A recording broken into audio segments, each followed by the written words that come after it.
Tune in to Today 95.1 FM, the voice of the people. Don't just listen, immerse yourself.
Know a lot of talk radio.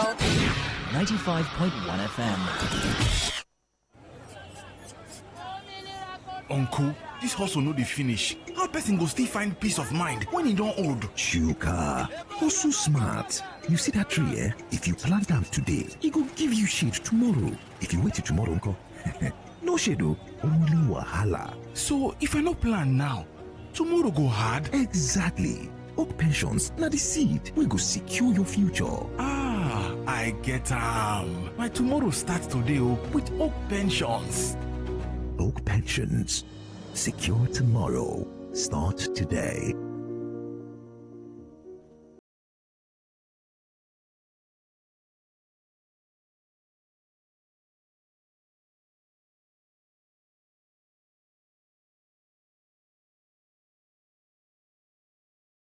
Oju Mwowu of Umagu village in Omoma local government area and late Munoye Azuogo family of Umhamadi in Mhola Eche local government area, all in River State, painfully remember the passing of our beloved mother and grandmother, late Mrs. Evelyn Auna Mwoju, who passed unto higher glory on Tuesday, December 10th, 2019, and was laid to rest on Saturday, 12th December 2020. Ma, your absence have left an indelible void on your immediate family. We missed your discipline, counsel, and candor. Ma, may the good Lord continue to rest your soul until the resurrection morning. And this is signed by Talentin Mwoju, first son for the family.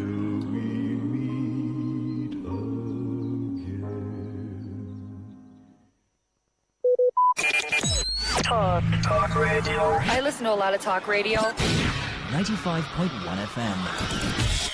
Whether it's happening in Port Harcourt, South, Nigeria, or around the world, we've got you covered. On air, online, delivering balanced news and unbiased analysis. Today, 95.1 FM. This is Today, 95.1 FM, Port Harcourt. News.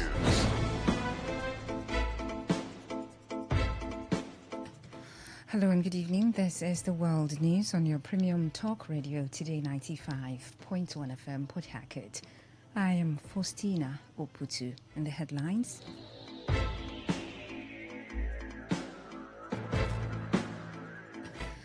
Governor Siminalayi Fubara declares self as APC leader in River State.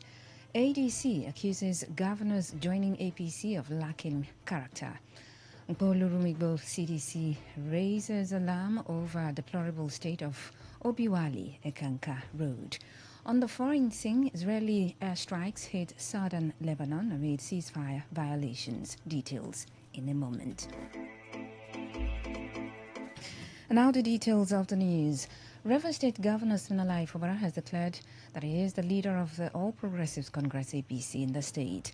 Speaking during the inauguration of the Ikure-Higruta Road project, Governor Fubara acknowledged the recent protests in the area, noting that residents had raised strong concerns over the need for improved infrastructure.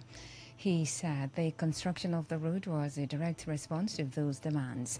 The governor highlighted the importance of the newly inaugurated road, explaining that it offers residents safer and more convenient access to their communities, sparing them the inconvenience and potential security risk associated with passing through the airport route. Governor Fubara called for sustained cooperation among stakeholders to ensure the successful completion and long-term maintenance of the project. At the sense of provocation, my people will come and block the airport. I said we need to look for a permanent solution to this problem. So what we're doing, we have already to create a bypass where the community people can access their place without interfering with the issue of the airport. The truth about it, it is not even healthy that you should be passing through the airport to your communities in case something happens. So we have resolved this issue for you today. We can't leave all those responsibility in the hands of the Honorable Minister and Mr. President. Today, I'm also very happy this morning. I'm not just a member of the All Progressive Congress. I am the number one. I have collected my card and the form is 0001. Meanwhile, the Emeka Beke-led faction of the All Progressives Congress APC in Rivers State has condemned Governor Siminalayi Fubara's acceptance of a party membership card presented by factional chairman Chief Tony Okocha. Reacting to the development, the publicity secretary of the APC in Rivers State, Darlington Woju, said the governor's acceptance of the card amounted to legalizing illegality. He insisted that Tony Okocha had been sacked by a court of competent jurisdiction, a matter he noted is still pending before the appeal court in Port Harcourt, adding that Okocha therefore lacks the authority to issue any party documents to the governor. Woju described the governor's registration as illegal, saying the act undermines the judiciary and the rule of law. He warned against actions capable of provoking fresh litigations, stressing that running to Government House by those he described as illegal persons to register the governor cannot invalidate the judgment of the court. Then a loud statement is being made mocking the judiciary and the rule of law. Therefore, running to the government house to fraudulently register the governor was and is a strategy to validate Tony Okocha's group. But does that invalidate the judgment that nullified the Congress that purportedly produced Tony and Co? The answer is a resounding no. Therefore, they must all stop creating room for further litigations within the All Progressive Congress in Rivers State, because the so-called registration done by an illegal entity is null and void.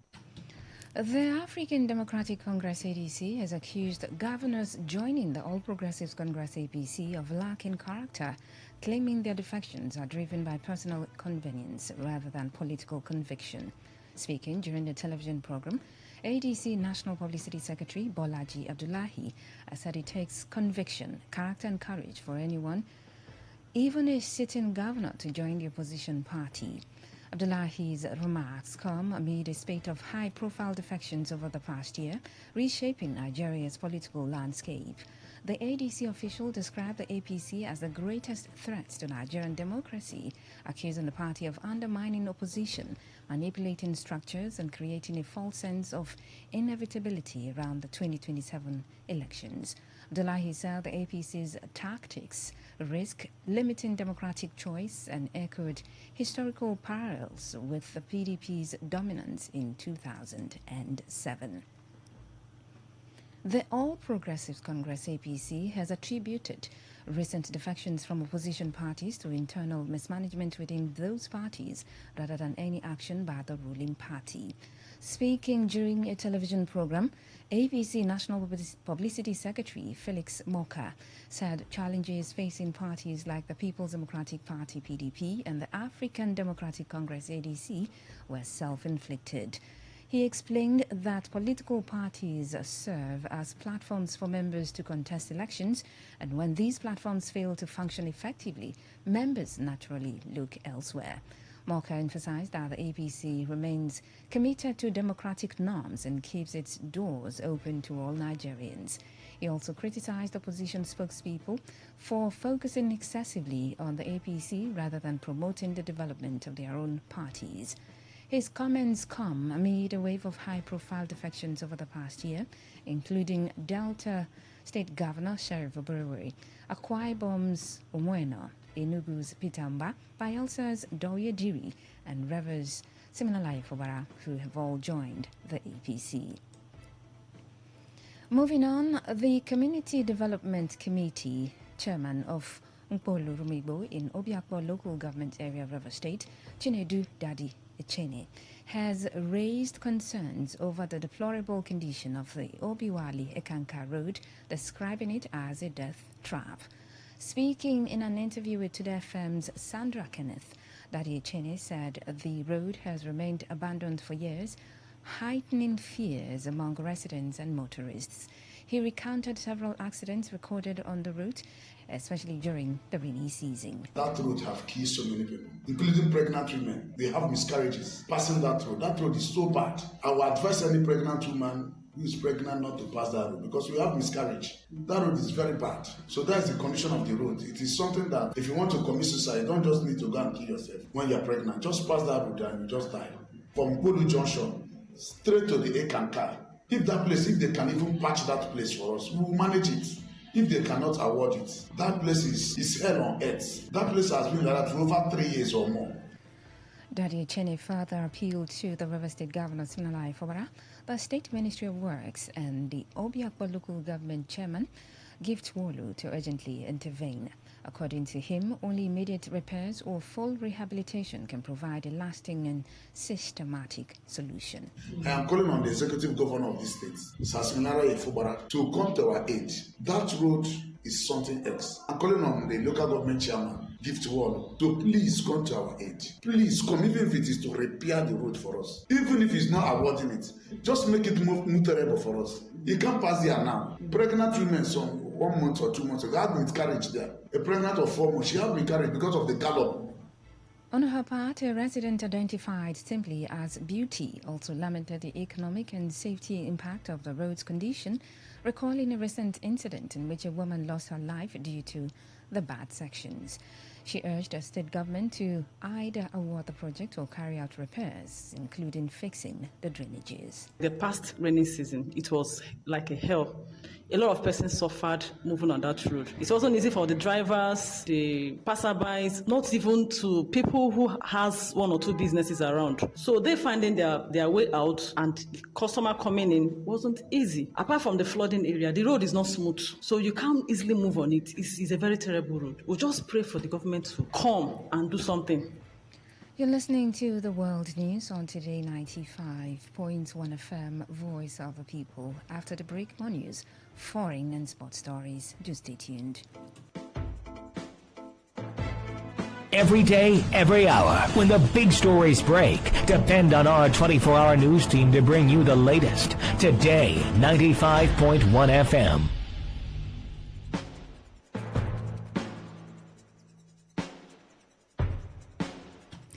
Thanks for staying tuned. Welcome back to the rest of the stories. A group of legal practitioners under the aegis of Lawyers for Truth and Justice has raised alarm over alleged persistent attacks on one of their members, Oku Bethel Chimzie, by individuals purportedly aggrieved over his legal representation. In a statement issued by the group's leader, Port Harcourt-based lawyer Blessing Akbotu, the lawyers claim that Bethel Chimzie's life has been under threat for several months. They said his only offense was representing the families of 3 staff members of KDI Engineering Services Limited, who reportedly died in active duty under the management of the company's managing director, Deniye Okoko. According to the group, instead of addressing the alleged failure to pay compensation to the bereaved families, the company's director had allegedly launched a manhunt for Bethel Chimzie, who they said previously served as his lawyer and is familiar with his activities, a factor they believe has fueled the alleged attacks. The statement also noted that petitions regarding the threats and attacks had been submitted to the Department of State Services, DSS, and the River State Commissioner of Police, but lamented that no meaningful progress had been made in the investigations. The lawyers want the River State Commissioner of Police and the Inspector General of Police against taking any action against their colleague at the instance of Daniye Okoko, whom they accused of having a history of targeting innocent people.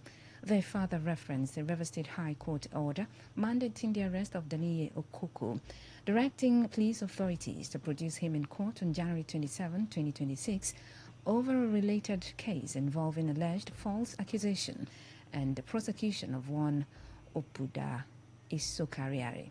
When contacted, Oku Bethel Chimzie confirmed that threats had been made to his life, linking them to his insistence that the families of the deceased workers be duly compensated. For that, because I had been a lawyer to them 4 years ago, rather, they felt that there would have been incriminating evidence I have against them. That's why they attempted to bring it to my office to maybe take it away from my office or whatever. I don't know what their plan may have been. Now, on the 14th of November, I have been hearing since July that they have been after me, planning different things. In fact, somebody even deposed to an affidavit for me to confirm everything to me, that he is willing as a witness to testify anywhere he is called upon. And that testimony of that witness now in that affidavit is part of the documents I sent to Legal Practitioners Disciplinary Committee, where he went to petition me that I've been his lawyer before, that I cannot be a lawyer against him now. This is a case of people who died who were working for you. Under the Workmen Compensation Act, they are entitled to compensation. It's not to pay any compensation and go. Why are you after the life of the lawyer? As the world marks Universal Health Coverage Day 2025, the River State government has reaffirmed its commitment to ensuring that every resident has access to quality and affordable health care. In a statement issued to commemorate the day, the Commissioner for Health, Dr. Adeze Ore, emphasized that no one in the state should be denied medical attention due to cost, distance, or any circumstance. She noted that the government remains focused on strengthening the health system to guarantee that residents receive the care they need without facing financial hardship. Under the purposeful leadership of His Excellency Governor Siminalayi Fubara, our health system is undergoing deliberate structural transformation, from service delivery to governance, from financing to infrastructure. His Excellency's commitment is clear. No resident should be denied care because of cost, distance, or circumstance. One of the boldest expressions of this vision is the River State Contributory Health Protection Program, RIFCHIP, our strategic pathway to universal health coverage. This program is not theoretical. It is operational, functional, and already delivering real protection to residents of our state. Dr. Ore also urged the Rivers people to key into the state's universal health coverage drive by enrolling in the River State Health Insurance Scheme, noting that increased participation will help guarantee accessible and affordable health services across communities. Our commitment to UHC goes beyond health insurance. We're expanding and strengthening the entire health system, upgrading physical infrastructure across primary, secondary, and tertiary levels, equipping facilities with essential diagnostics, modern technology, and functional medical equipment, recruiting and deploying health workers to ensure every community has access to skilled professionals, investing in training and capacity building, because a strong system depends on a competent, motivated workforce. JD Suites, one of Port Harcourt's fast-growing hospitality destinations, has announced a fully enhanced premium lodging and leisure experience for guests within the city. Located at Unity Grove Estate, directly opposite Deeper Life High School along Rumoparali Road, the facility offers cozy, fully air-conditioned rooms designed to provide maximum comfort for both business and leisure travelers. In addition to its lodging services, JD Suites features a wide selection of healthy and delicious meals, a stylish VIP lounge for relaxation and social engagements, as well as an elegant ballroom suitable for conferences, weddings, and other special events. According to the management of the facility, its goal is to provide top-quality hospitality services in a serene and secure environment, ensuring that guests enjoy comfort as it's at its peak. For bookings and reservations, customers are advised to call 0708 194 7834. Moving on to the foreign scene, Israeli warplanes have carried out at least a dozen airstrikes across southern Lebanon targeting what the military claims are Hezbollah training facilities and the latest near-daily violations undermining the year-old ceasefire. The attacks hit hills and valleys in the Jezin and Zarani areas, including locations near Al-Aishiyah, Al-Zraya, Ansa and Jabal al-Rafi. Israel said it struck a compound used by Hezbollah's elite Radwan force for weapons training and hit rocket launching sites and other infrastructure, asserting the operations were necessary to prevent attacks on Israeli forces and civilians. The continued bombardment has drawn criticism from the United Nations, which reported in November that at least 127 civilians, including children, have been killed in Lebanon since the ceasefire began in late 2024, warning that the attacks could constitute war crimes. Hezbollah has refused to relinquish its arsenal as long as Israel continues attacks and occupies parts of Lebanon. To end the news, here's a summary of the major stories. Governor Siminalayi Fubara has declared himself as the leader of APC in Rivers State. The ADC has accused governors joining the ruling APC of lacking character. We told you that the Mpolu Rumigbo CDC has raised alarm over the deplorable state of Obiwali Ekanka Road.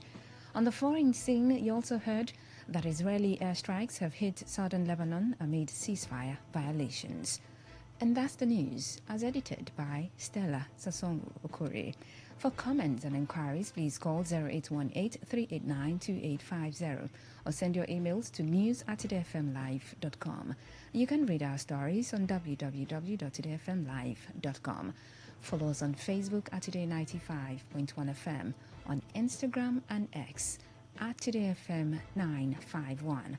You can also join our YouTube live at Today95.1fm.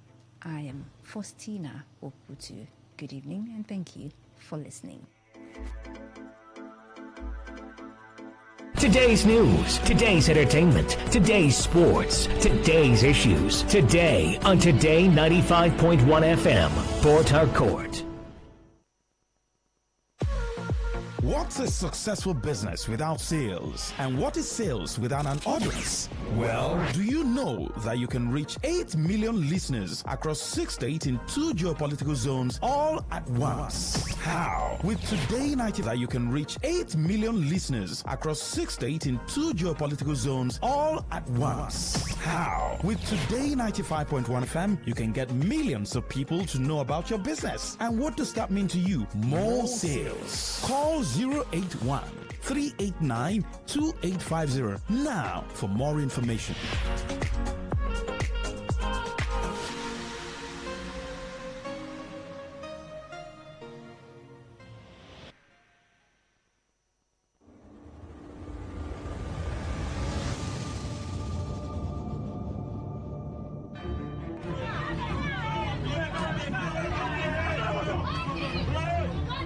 Have you ever been in a situation where you had to pay a fine for an indictment? Then you later found out that there was an already established law to protect you from that penalty. Have you ever been denied a position because of your gender or disability? Have you ever been discriminated, treated unfairly, assaulted or cheated by your landlord, employer, tax collectors, bank, family, business partners, and the police? What if the breach between you and justice is just the right knowledge? I'm sure you've heard that knowledge is power. Join us every Saturday, 10 to 10:30 a.m. on Today 95.1 FM for the program The Law Today, to get acquainted with your legal rights and beneficial interests as a citizen of Nigeria. The Law Today, 10 to 10:30 a.m. every Saturday, is brought to you by Today 95.1 FM, Port Harcourt.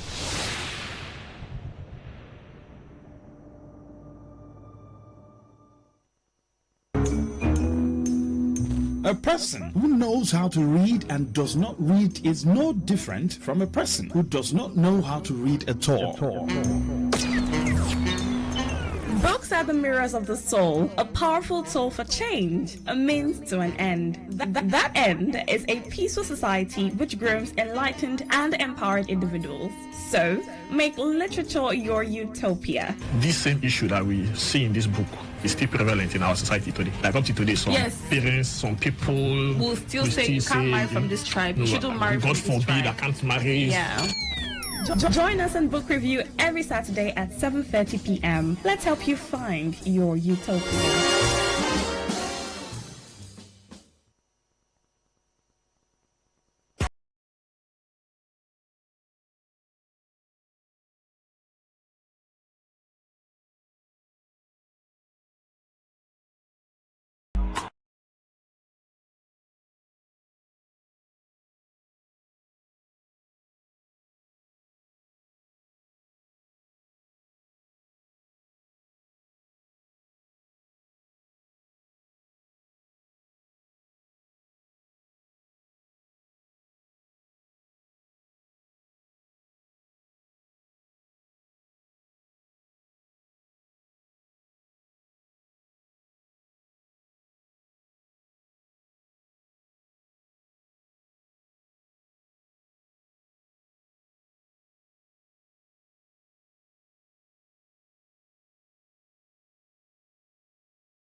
If you like, find money, no sleep.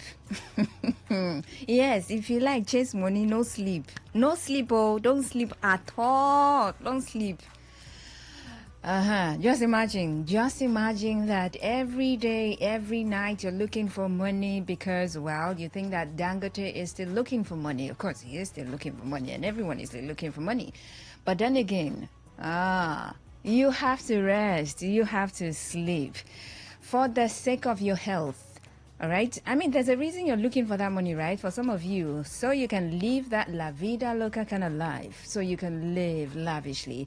For some of you, well, you just want to oppress some people because maybe at some point in your life, they look down on you. They made you feel less of a human being. And so you just want to make the money and show up in their face, like up in your face kind of lifestyle. So that's the kind of lifestyle you want to live. That's the reason you're looking for money, chasing the Benjamins. For others, you just want to make money so you can make life easier for other people. Oh, that's so nice. That's so amazing. That's so thoughtful of you. But then again, for whatever reason you're looking for the money for, you've got to rest. You're human, okay? The organs in your body, they need rest. Okay? So, as you go about strategizing, mapping out modalities, doing this, doing that, scheduling business meetings, trying to get new ideas and initiatives, all in a bit to make some more money, you've got to rest as well. You have got to rest. Okay? I mean, some people pride themselves as workaholics. It's okay, but it's not okay like that. If you think about it deeply. They just, I'm a workaholic and I need people around me to be like me. Come on now, everyone is not like you. And you've got to slow down. You have to slow down. Because you're not helping yourself on the long run. At the moment, maybe you're young, your immune system is so strong, and so your antibodies are able to fight, the good bacteria is fighting the bad ones and all of the stuff going on in your body because, well, you are who you are at the moment. But hey, for how long would you continue? Especially if you're losing sleep. You don't sleep, like you don't sleep. You don't rest because you're looking for money. You will not see. At the end of the day, I mean, even the people they buy the most expensive coffins for. I mean, they don't care. They don't know. They don't even know how much it's worth. They don't know. It's none of their business. It's you who is alive that is calculating the amount. Who knows the amount of the coffin? They don't know. So you've got to slow down, all right? Take care of yourself. Okay, so this is me talking to us. I'm putting all of us on the table and I'm talking to us, okay?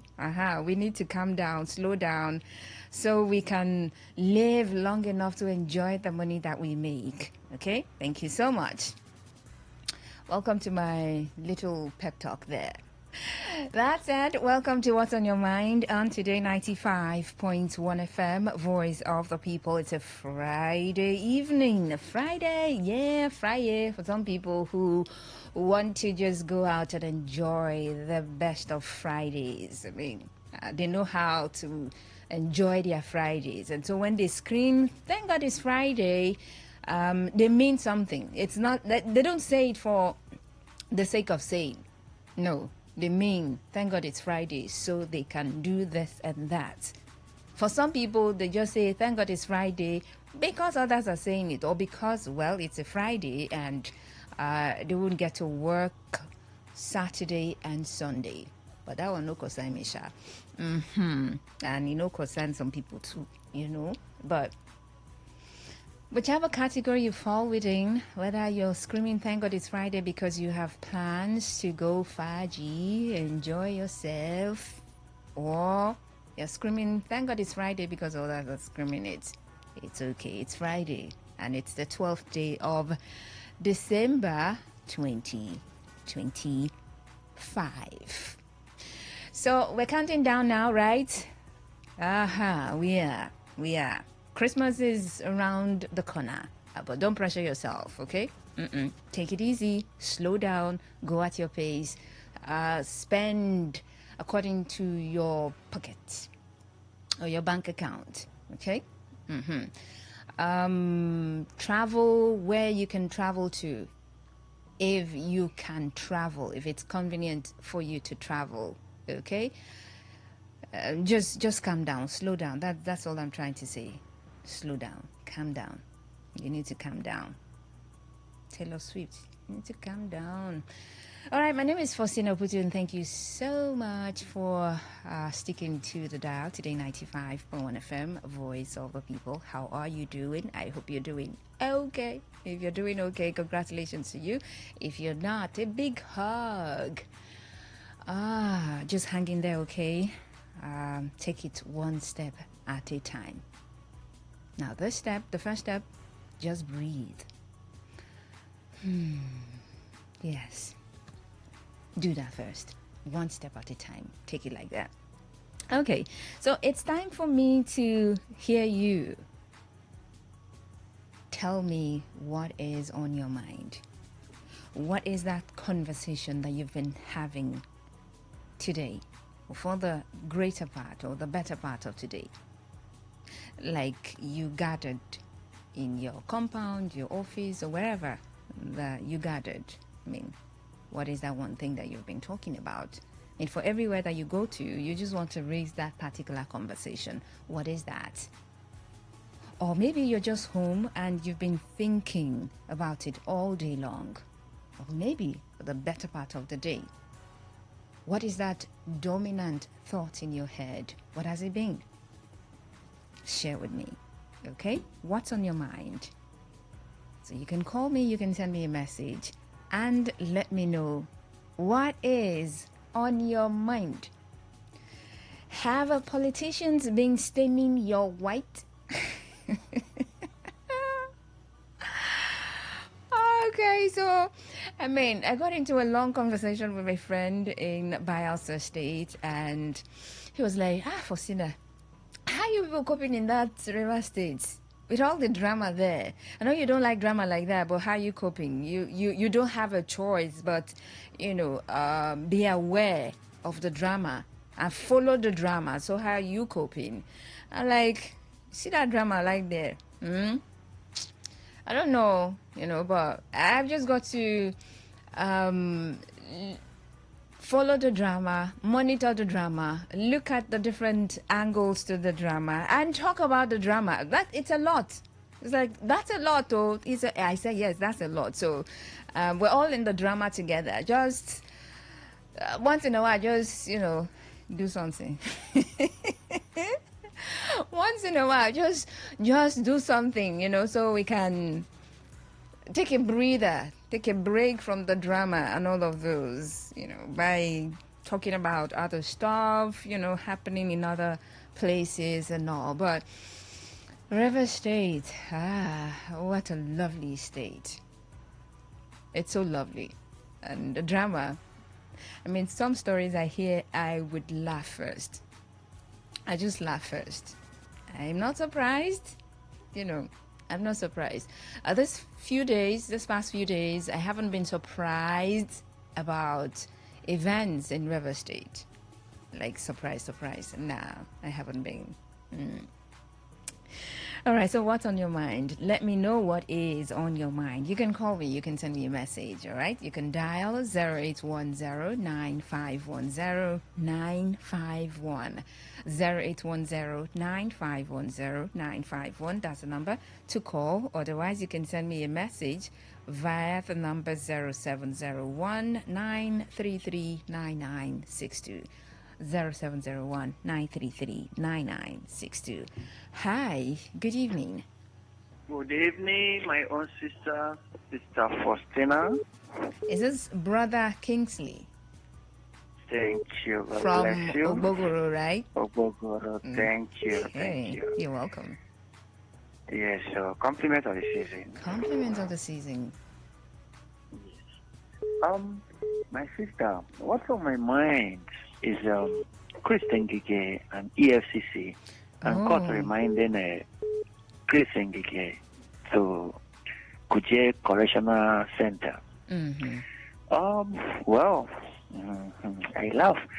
My dear sister, it's just an effort in futility. Why would you say that? Why do I? Yes.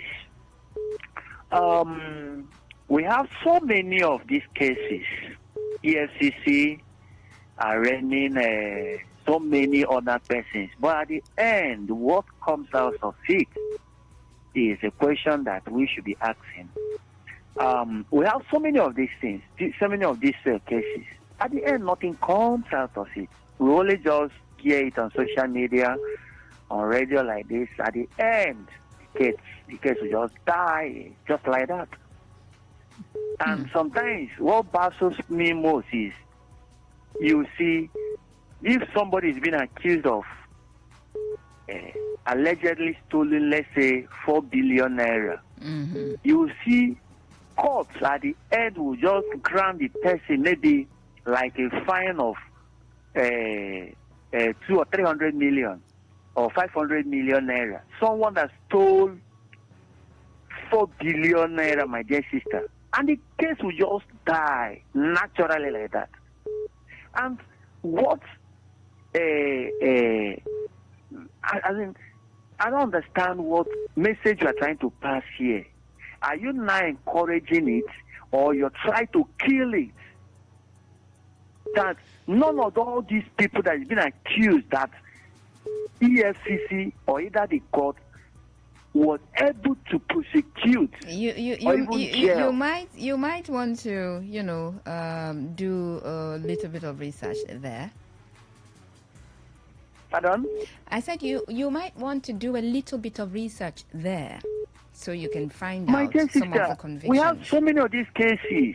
How many? I'll begin to mention plenty of it. How many that EFCC or even the court were able to prosecute or even jail? Just one. That's what I'm saying. Maybe when you drop... I've done my research, my dear sister. I've done my research. I mean, from what time to what time are we looking at? I hardly find one. From what time to what time are we looking at? Sorry? From what time to what time are you looking at? Is there a time frame that you're looking at? Or since they've been following all the cases, no one has been jailed?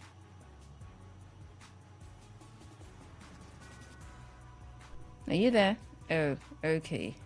Sorry about that. So, you can go back and check, some of the high-profile, especially politicians, former governors, and all of those, that have been jailed. I think some of them were pardoned was it by this administration or something? I can't remember, but yeah, there have been those cases. Maybe not to your expectation, though, but thank you.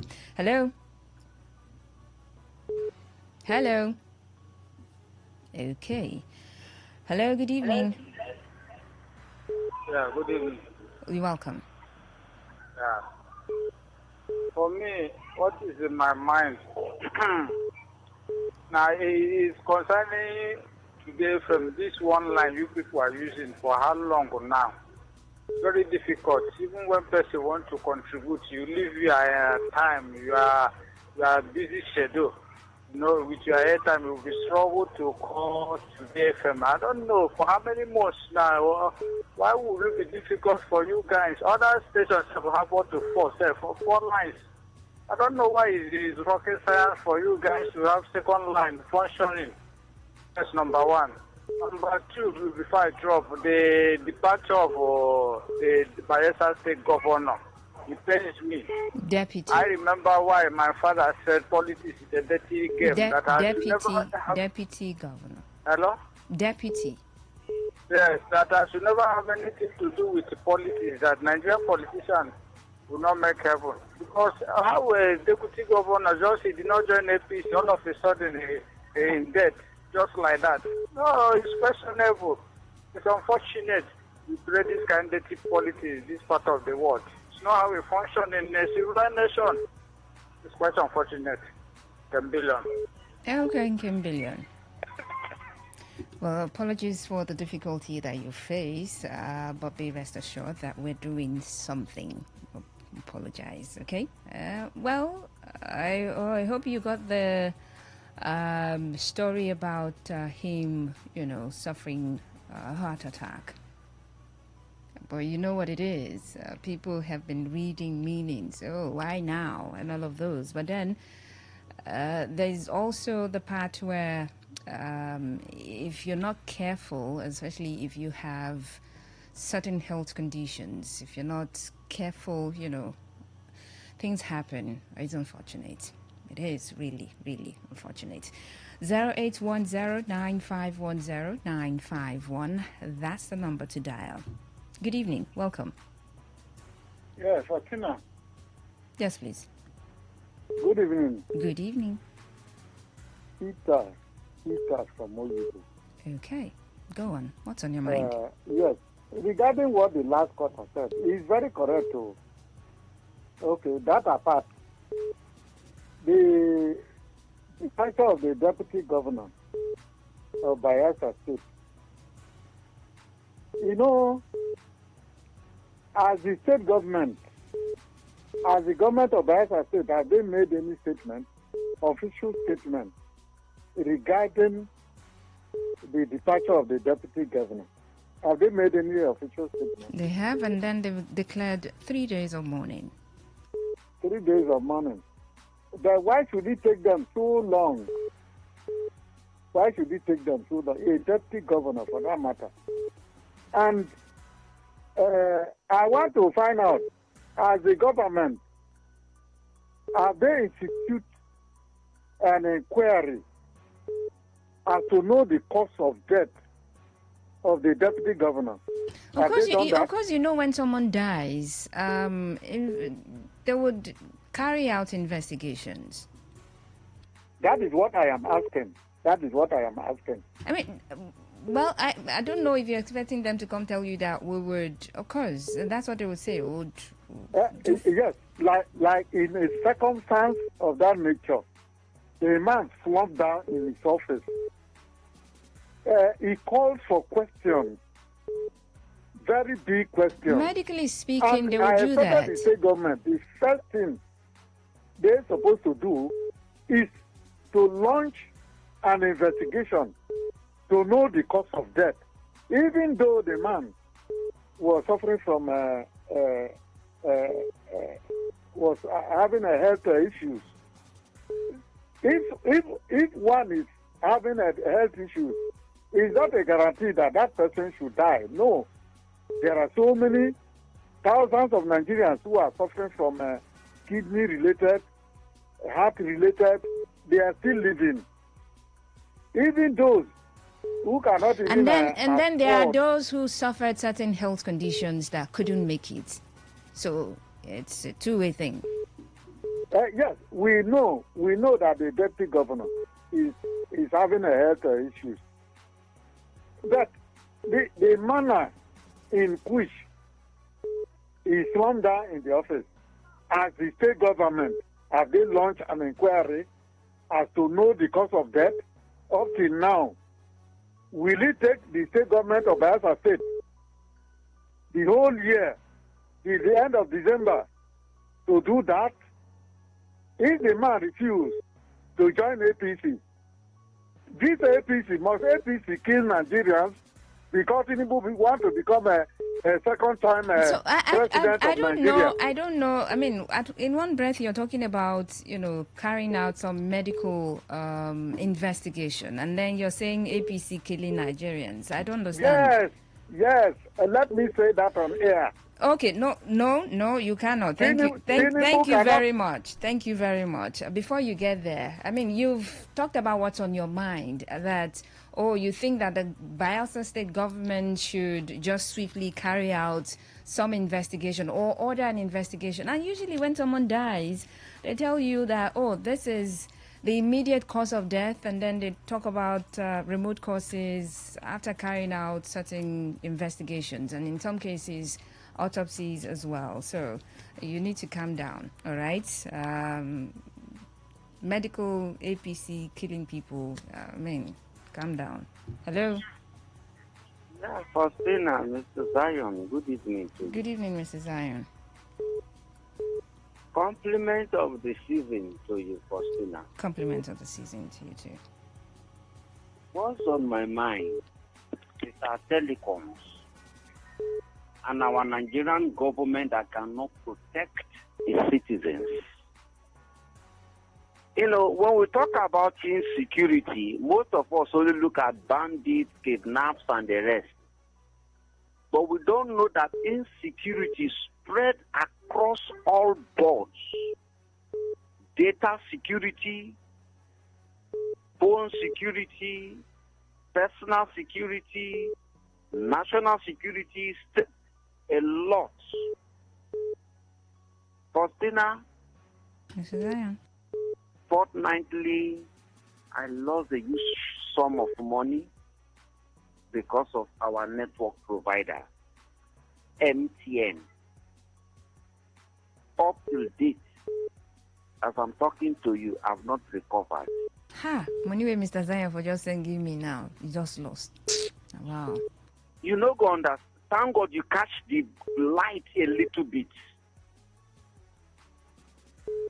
I called their service center. All what they told me is their technicians are working on it. That is all. Is there any law that protects me and you in case of such eventualities? I was once a parliamentarian when it comes to telecom parliaments, but I'm no longer there.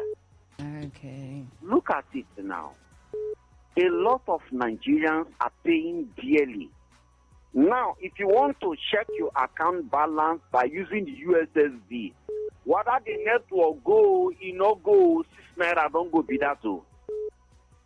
Whether you perform that action or not, 6 naira don't go. Imagine this 6 naira they are collecting from over, let me just say the 200 million, 50 million Nigerians. Yet nobody can protect. Are we this porous? So a bird can just fly into my compound now and pick me and go away. My country don't know what happened to me. Number 2, the rate at which our underage girls are going into prostitution, an immoral act, is a call for concern. Faustina, the ages are too young. 16, 17, 18 are already prostitutes, standing on the roads or gallivanting on the streets, are already in a relationship. Sexual relationship. God, forgive me for that. Immoral act. And we are just as if we are celebrating it. Most of us who may be patronizing these young girls, tomorrow you will have a younger sister or a daughter. If somebody is sleeping with your 17-year-old daughter, how will you feel? If somebody is sleeping with your sister's 16-year-old daughter, how will you feel? As I'm talking to you now, these girls are already on the street. Are you papa and mama that allow your daughter to be on the street at that underage? Don't you have conscience? Faustina, I have to engage one of these girls to a lengthy conversation because I want to have a knowledge. She said, she never called me uncle. You know what she called me? Daddy. Daddy. If I no go house, our family people no go eat. My younger ones no go feed. My father is not, I don't even know where my father is. It's my mother that is taking care of us. All right. It's heartbreaking. Okay. But I want to call on the River State government. We have a ministry for youth, ministry for women affairs, and billions of naira are earmarked to these departments and these ministries. What are you doing with this money? This is not a matter of their River State children. They are not from there. This is a matter that they are living here. All right, Mrs. Zain, I've got to go now. Thank you very much. What's on my mind is the warning given to Osun State Governor Adeleke by the First Lady in public function, asking him to stop singing and give his speech. What right has the First Lady to warn or even interrupt a governor? She is only a wife of the president, not an elected official in any capacity. And her office is unknown to law. This is not a family democracy. The First Lady should respect herself, please. Another thing on my mind is the back and forth between Governor Sim and the lawmakers. We are not ready for this again. The state is yet to recover from the past experience. Let there be peace, please, Mr. Lucky. All right, Mr. Lucky, thank you so much. And with that, it's a wrap on What's on Your Mind. Thank you so much for your calls and your messages. Your message. Okay, I'll go on a break and I'll be back for today's woman. Stay on the dial. Today 95.1 FM, Voice of the People.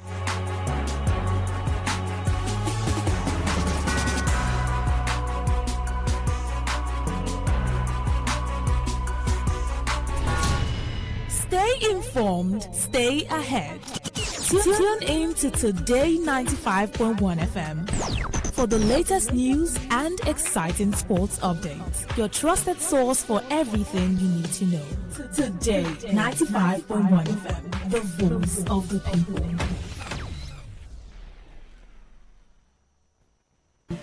On this day in history. On this day in history. On this day in history.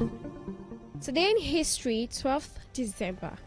In 1870, Joseph Rainey of South Carolina became the first African American to be elected to the U.S. House of Representatives. In 1911, Delhi replaced Calcutta as the capital of India. In 1945, the People's Republic of Korea was outlawed in the South by order of the United States Army military government in Korea. In 1963, Kenya gained independence from Britain with Jomo Kenyatta as its first prime minister.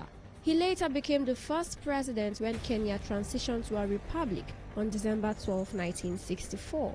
In 1990, Victor Moses, internationally known Nigerian footballer, was born in Kaduna. In 1991, the military government formally relocated the seat of the federal government to Abuja as Nigeria's capital.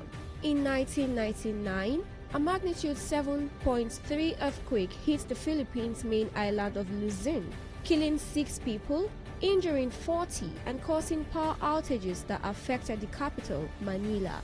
And in 2015, a landmark climate change agreement was reached at a UN conference in Paris, as 195 countries agreed to limit greenhouse gas emissions. The accord effectively replaced the Kyoto Protocol. On this day in history. On this day in history. On this day in history. Talk radio. I listen to a lot of talk radio. 95.1 FM. Today's news in 60. Abubakar Yakubu, the newly elected president of the Actors Guild of Nigeria, AGN, has reportedly been arrested after being allegedly involved in a fatal car accident in Surulere, Lagos. CK has made history as the first Nigerian artist to have a solo song reach 1 billion streams on Spotify. Nigerian singer John Udomboso, popularly known as Young John, has appealed to critics not to rubbish his talent and hard work, noting that it took him years to reach his current level. Popular Nigerian comedian turned musician Nash Boy has stated that he would choose money over fame in his next life. On the foreign scene, South African singer Tyler has been named the biggest Billboard US Afrobeat Artist of the Year, ahead of Nigerian Afrobeat powerhouses Wizkid, Davido, and Burna Boy. Today's news in 60. In 60. The station with the As the voice of the people, we make sure that no one misses out. On Today 95.1 FM, there's something for everyone. Our tech show, because tech is new money. Our kids show, because we love the little ones. Our Gospelration, because it's the moment of truth. Our High Life show, because high life is vintage. Our sports show with the adrenaline. Our midnight show, because we care about your love life. Our Nostalgia Drive, because old is gold. Our show for young people, because Gen Z code is on. Our Pidgin Bit, because na Naija we dey. Our book review, because books are a mirror. Our big stories, because big things only. Our health shows with seasoned health experts, because we care that you're healthy. Our eyewitness report, because we want to hear from you. Our reggae show, because Rastafari. One love.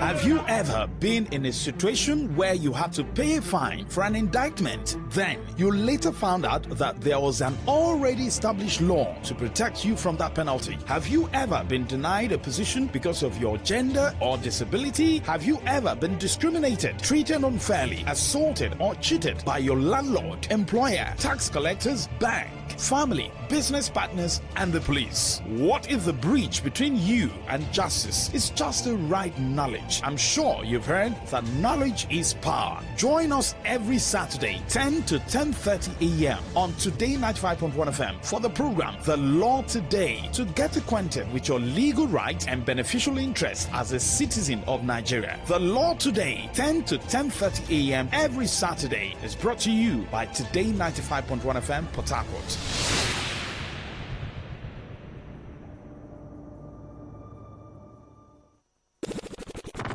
It's been an exciting week. It's been an awesome week. And just in case you missed out on our big stories this week, we got you covered. Rewind comes up every Saturday, 6:30 a.m. And here you get your total rundown of all the big stories and trends for the week in River State. And this is brought to you by your premium talk radio, Today 95.1 FM, Port Harcourt. Rewind, 6:30 a.m. every Saturday. Don't miss it.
voice of the people. And we're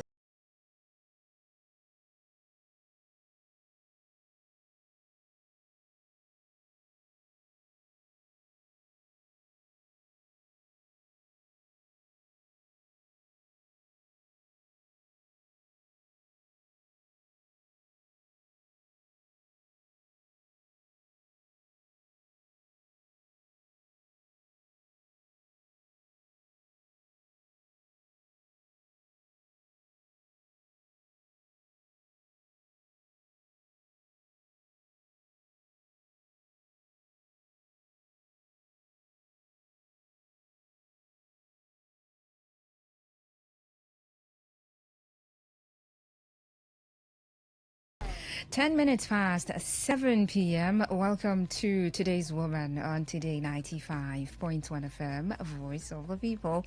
My name is Faustina Oputu. Thank you so much for joining me to have this conversation. Okay, so, we'll just go straight to the point. No perambulating, no maneuvering. Okay, can I promise you that? All right, so yeah, we'll just go straight to the point. Or maybe not so straight, not so straight, Remember the conversation we had last week about women, communicating in certain ways, not going straight to the point, like they want to say yes, and then they're giving you signs and signals that say no, but actually it's yes that they want to say. Okay, but I'm not going to do that right now. Okay, so it's I want to say yes, and I would not say yes, but then I could just give you words in the affirmative. So in the end, you just know it's yes that I'm trying to say. Okay, all right. So now I'll begin on a personal note. So I can recall a lot of the times, so many times, I've had to have conversations with, people gather together, they're having conversations, and especially political conversations. And I'm giving my 1 cent or 2 cents. And they look at me, the men, they look at me and be like, Faustina, okay, woman, politics. Okay. I'm like, yes, woman politics, yes. And then they be like, it's not every day that they get to hear, women so concerned about, not really concerned, talk politics. And a lot of the times too, I've been on air and, certain conversations and topics will come up, and the other gender will troll me and be like, Faustina, where your gender day? Okay, so that's on a general note, okay, because for that it could be for conversations other than politics that my gender will just stay away from. Okay, but basically for some people, for some men, and some other people, maybe even my gender, they think like that there are some conversations that my gender is concerned about. So we'll talk about women and the conversations or topics they prefer. Are there topics and conversations that women prefer? And if there are, why so? And maybe the conversations and the topics that they stay away from, they avoid, why do they really avoid them? So I won't mention name, but I mentioned this to one of my colleagues, and she says, like the question straight, what conversations do women love or prefer? And she just, love. Why? It's because we love and it's soft. And like, oh, okay. Now, this may not be general, all right? This may not be general. Okay, so it doesn't seem like we're making general statements about women not talking about certain topics, especially politics. I mention politics because when some men hear some women talk politics, they be like, oh, they're really, really interested. They like it. When some men hear some women talk about the economy, they like it. They're interested. Like, wow. Some are surprised. And I'm like, why are you surprised? And then the answer would be, oh, we don't have a lot of you talk about these issues. So I've asked some of them. So what topics, what conversations do you have my gender talk about? What topics do you think interest my gender? And the answers were, your gender loves to talk about relationship. Your gender loves to talk about fashion. Your gender loves to talk about family. Your gender loves to talk about travel. And then I've heard, just as my colleague said, I've heard some people talk about, oh, your gender loves to talk about soft things.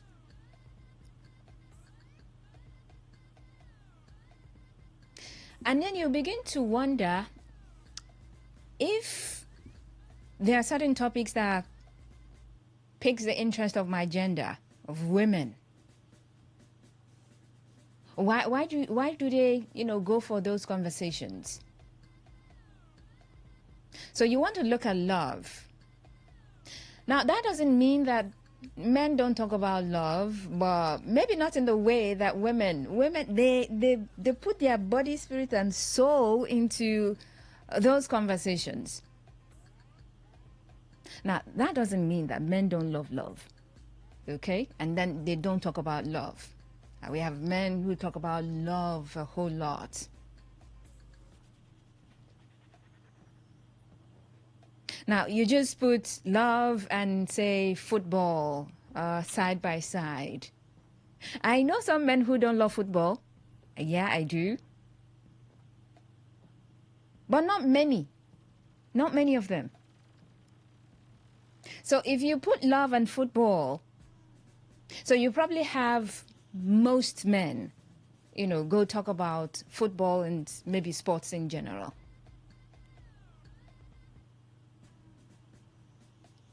And then you say you put love and sports or love and politics. And maybe you want to look at which of them my gender would decide to talk about.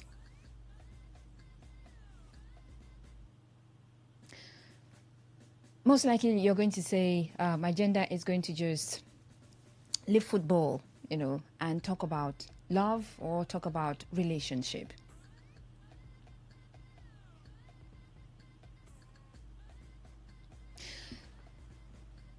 So if you can, as a person, you've been having conversations. As a man, you've been having conversations with women. And so you can use yourself as an example. Okay, so it doesn't seem like you're making you're making a general statement, all right? But you can use yourself as an example. How many women have you come across? Maybe you can say maybe like 20 women that or maybe say 5 or 10 that you get into a conversation with. There's a way a conversation goes. Great conversations, they move from one point to the other. So you're having a conversation with someone, maybe it just, oh, how are you doing? How is Port Harcourt? How is Bielsa? How is Imo State? Pleasantries. And after the pleasantries, you're talking about, oh, I hear that this is happening in River State. Now, I'll go back to the conversation I had with my friend who called in from Bielsa State. It began, oh, how are you doing? How's the job? Job is fine. How is everything going. I'm like, everything is fine. I think I was the one who I asked about. Well, I just brought up the topic about our deputy governor. And then we talked about that. We moved on we delved deep into it. All right? We talked about it for some minutes. And then we moved over to Rivers State. And we began talking about the politics of Rivers State. All the drama playing out in Rivers State, we talked about them. And then we moved on to, what the country is looking like at the moment. We talked about those. So, conversations progress.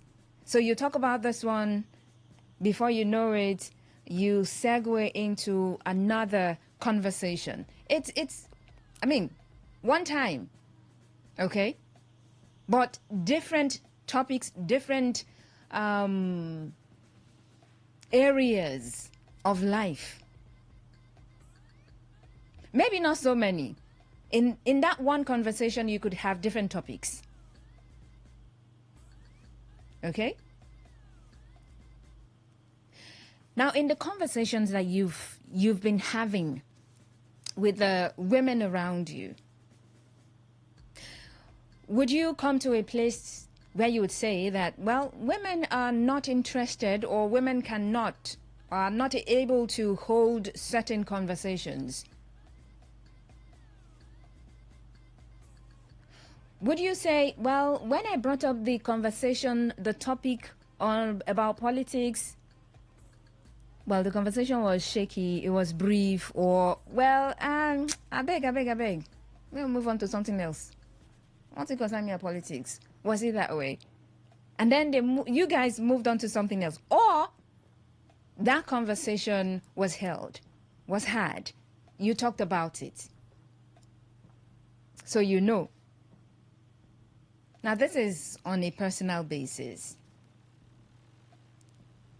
And if you come to the conclusion that, well, women are not interested in certain conversations, maybe like politics, maybe like sports, maybe like the economy. Oh, yeah, politics, economy is in there. But then again, you want to separate them, move into different directions. But maybe those. And do you ask yourself, or you ask them, why are you not interested? I figure that, I don't know if you ask the questions, or you just wonder that you have conversations with women, and when it comes to certain areas of conversation, it's really weak. For other areas, you said 10 words and she's on 100 words. While for others, the reverse is the case. So if that happens, do you wonder why that happens? So I'm going to keep using the example of the economy, politics, and sports. I mean, sports, we have females who, talk sports. Okay, you might say, those are journalists now. They've taken that as their profession, and so they are talking sports. Well, aside journalists, I know a few ladies who know a lot about sports. Okay, some just football, others not a lot of them do. Not a lot of them. But if we want to say sports, yes, the journalists, they would have to have ideas about different sports, right? Yes, so they can hold a conversation. But the females outside the journalists that I know, it's not sports generally like that. So it's either they're a fan of a club, and so they watch football. So when you bring on the conversation or about their favorite club, they can hold a conversation with you. And because of that, they've been watching football, and so they can talk football a little bit. But you want to look at how many women.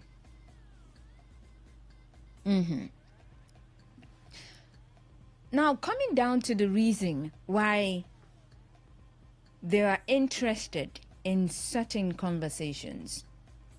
For example, love, family, fashion, what else? Religion. Religion, everybody. But yeah, maybe you want to put that in the mix as well. But any topic or area of conversation that you think that, oh, women are really, really interested in this area, do you wonder why? Is it that somewhere, somehow, is in our DNA to tilt towards those areas of conversation or those topics? Are there conversations and topics that you think that, oh, well, these topics and conversations are for women? Or they are just naturally wired to be strong in these areas of conversation? Or is it that, well, as my colleague said, soft, love soft things? Are they really soft, really? Those areas that you think women, those topics and conversations that women hold, and they can have a conversation with you as long as you have to spare. Are those areas soft areas? I mean, is love soft? Is family soft? I mean, I'm just using those as examples. But you could have other examples of areas and topics, conversations that you think that women are really, really interested in. They prefer those conversations. They prefer those topics. Why do you think they prefer? Is it because they are soft? Or, well, we cannot explain it. There is no explanation as to why they prefer those topics and those conversations.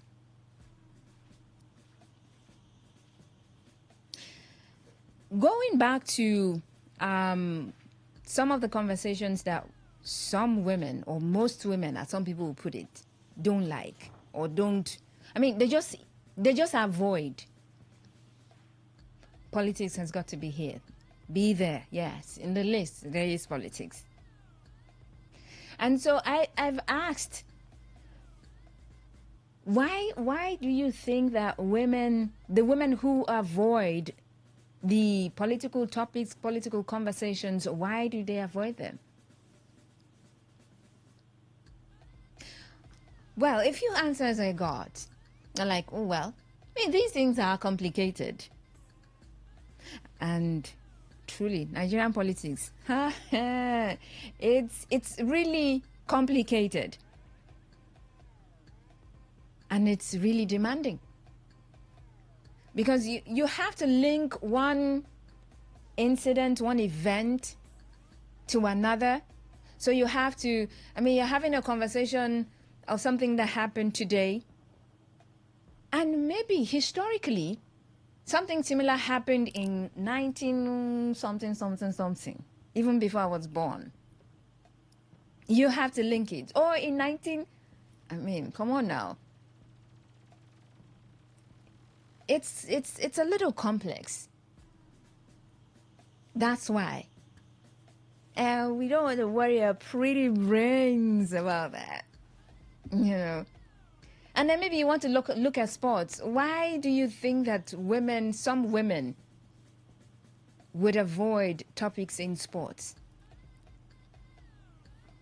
I mean, it's hard now. It's hard. But that's one of the answers I got. It's hard.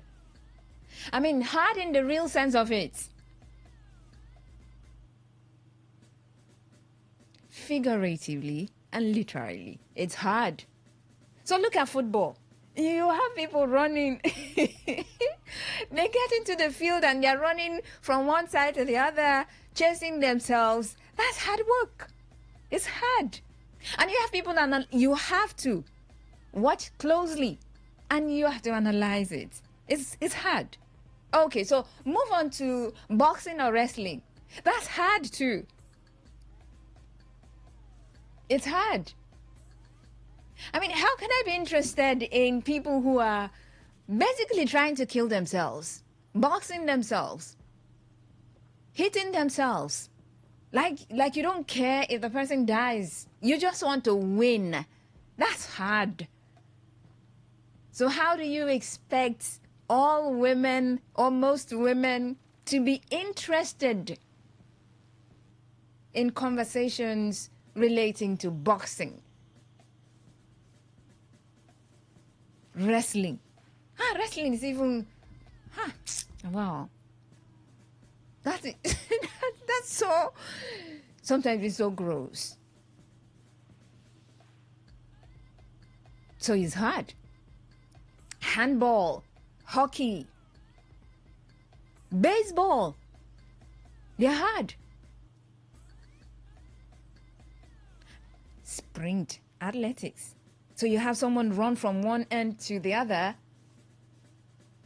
That's hard. So how do you expect most women, to be interested in conversations like that?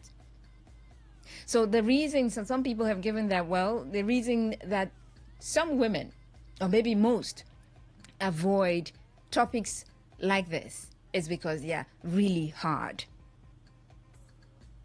Now the sports, I said, figuratively and literally hard.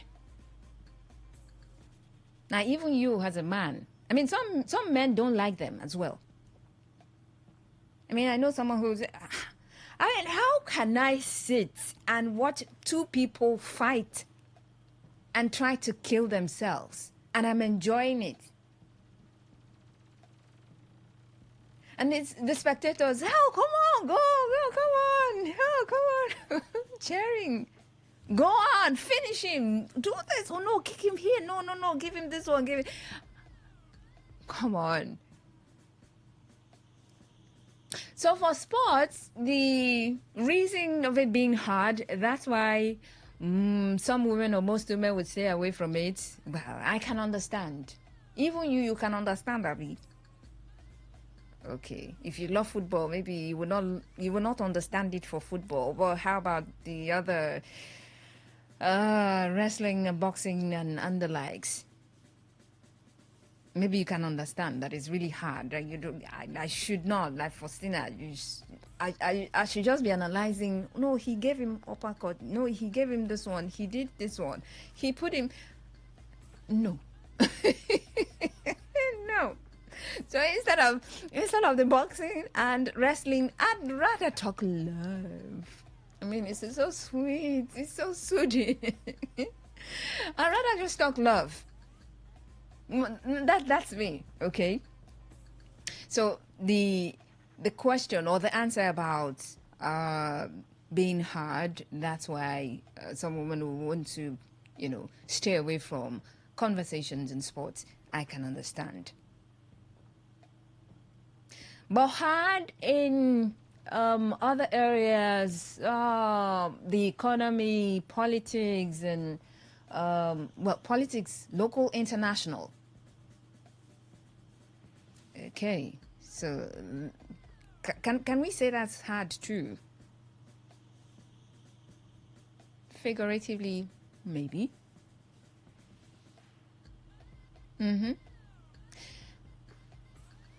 But it's understandable. So it would just probably take time.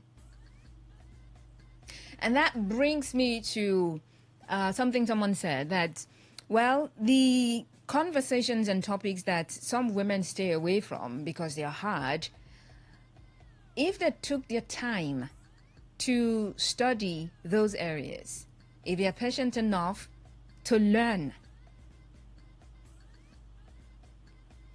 at the end of the day, they will find out that it's really nothing. It's not really that hard. So saying it's hard, that's why they're not interested in those conversations, would just be an excuse.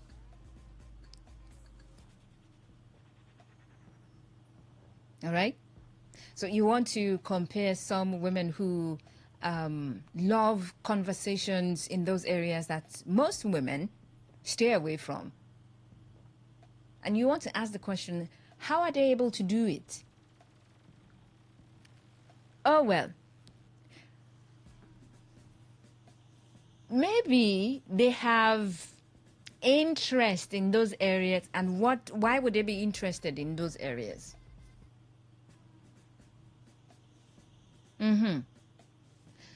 So in as much as we want to say that, well, they are interested, some women are interested in certain topics and they are not interested in other topics, you want to also look at what drives the interest. What's behind the interest? So some of the women that I know, some of the ladies that I know that are interested mostly in football, they're interested in football because of their man, of a man, yes, of a man. Now for me, my dad introduced me to Manchester United. He is a fan. So growing up, he and my cousin, they loved football. They loved reggae music as well. So, I mean, it was just up in my face almost all the time.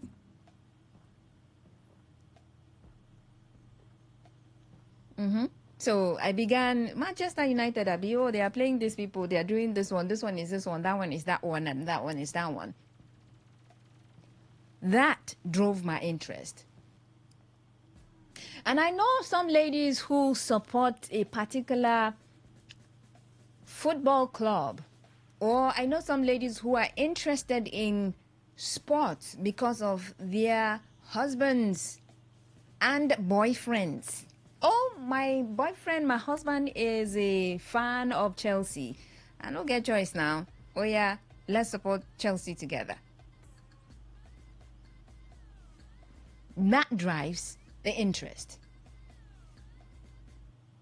All right? Now, for some people who... now, let's move on to the hard ones. Well, still talking about the hard ones. So if you move on to politics and if you see a woman who is interested in political conversations, you want to ask too, why are you interested in this? Maybe they have a story. There's a drive.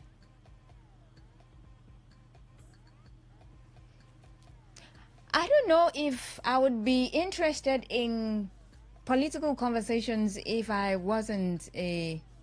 Oh, I know. I maybe I wouldn't have been interested in politics if I wasn't a broadcaster.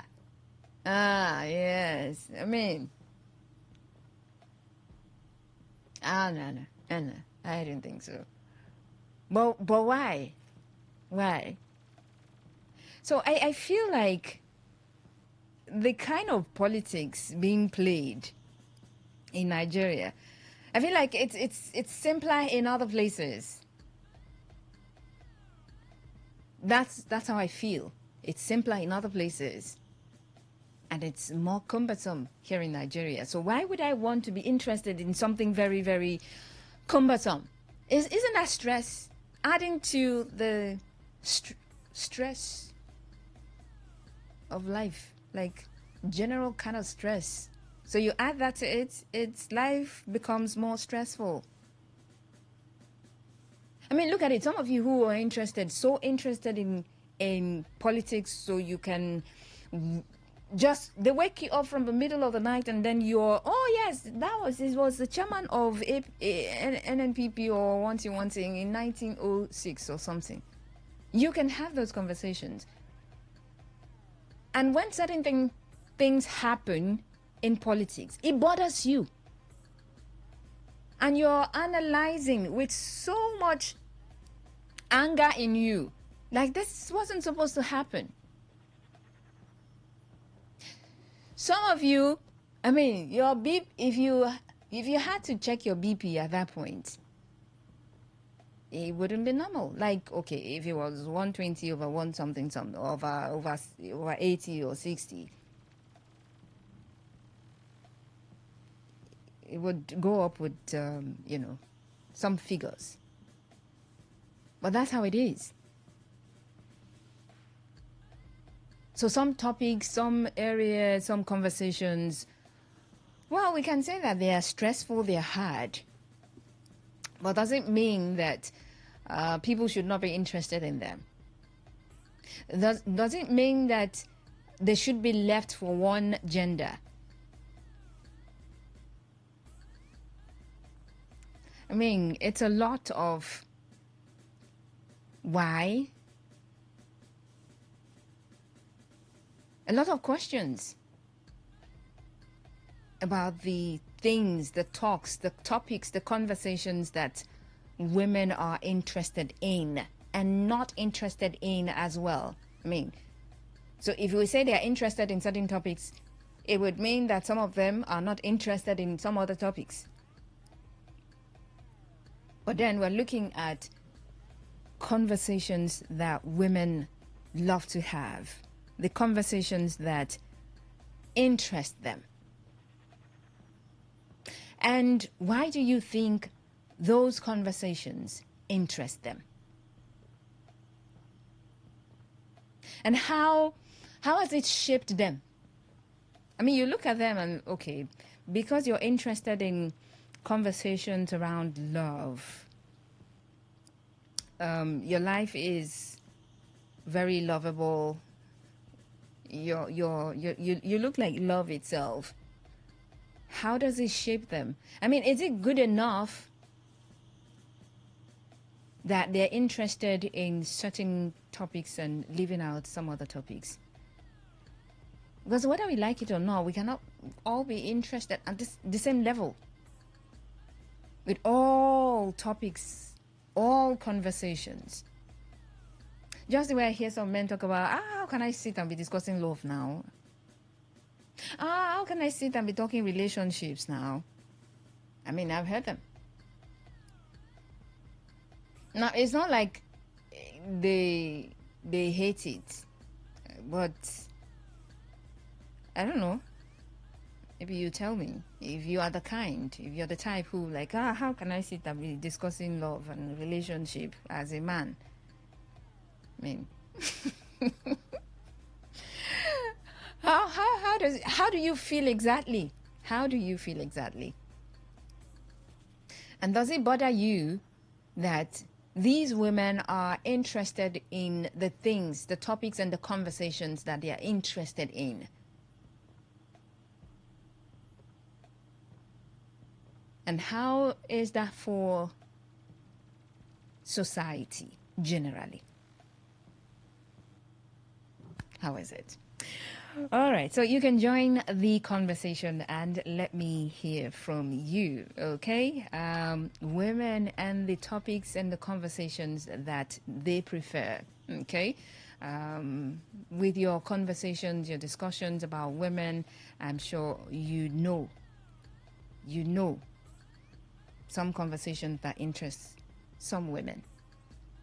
So why do you think they're interested in those topics? All right, today's woman on Today95.1 FM, Voice of the People. Let me hear from you. You can call, you can send a message, and let me know what you think. What topics do most women like to talk about? And why do you think some women prefer certain kinds of topics? But what conversations would you prefer most women be interested in?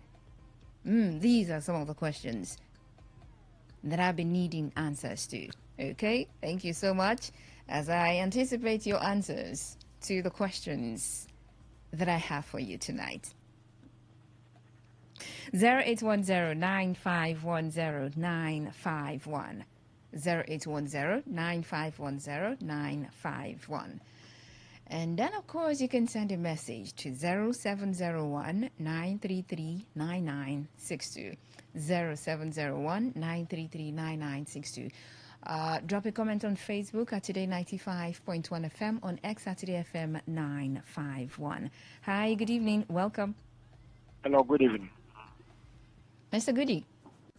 Do you know that? Hello. Do you know that women use this word to be men's word? Women what? They use it to be men's word. Award. Now, when you go to the market, you see the population market to men. If you buy discrimination of women. Please, Okay, Mr. Goody, can you just dial back? I mean, there's a crack, so I wasn't able to get what you were saying, but do well to shift location and dial back. Okay, thank you so much. 0810-9510-951. That is the number to call, or you send me a message on 0701-933-9962. Okay. I mean, I've heard someone also say that how can a man sit and be discussing entertainment? Like, how can you be interested as a man in entertainment, like you're discussing entertainment? That one leaves that for the ladies. Now, ladies are really very much interested in entertainment. So if you think that ladies are interested in entertainment and the likes, why do you think that is so? Hello? Hello? Okay, so, don't know what's going on at the moment, but just keep trying the line. And if you can't get through to me, you can send a message. A text message, a regular text message, that will cost you 6 naira, or you can send me a WhatsApp message to the number 0701-933-9962. Okay, let's try again. Hello, good evening. Yeah, hello, good evening. Yeah, you're welcome. Yeah, my name is Benjamin, planning from Port. Welcome, Benjamin. All right. I just tuned in my radio now, and at least I overheard some of the content of discussion you were talking about. Okay, so I'm asking what topics do you think women are interested in mostly? Okay. And why? Well, I would say in our present day, I would say women are mostly interested in relationships. They're interested in, they're interested in entertainment. Okay. So I would say they are more interested in lifestyle as well. Lifestyle. Yeah. But do you wonder why? Do you ask why? What I notice about that is I notice peer pressure that has influence. Most of their friends tend to talk about lifestyle, entertainment, fashion, and the rest, and then they just want to cue into it, and they keep on saying stuff like that, and before you know, it becomes part of their everyday discussion. Okay.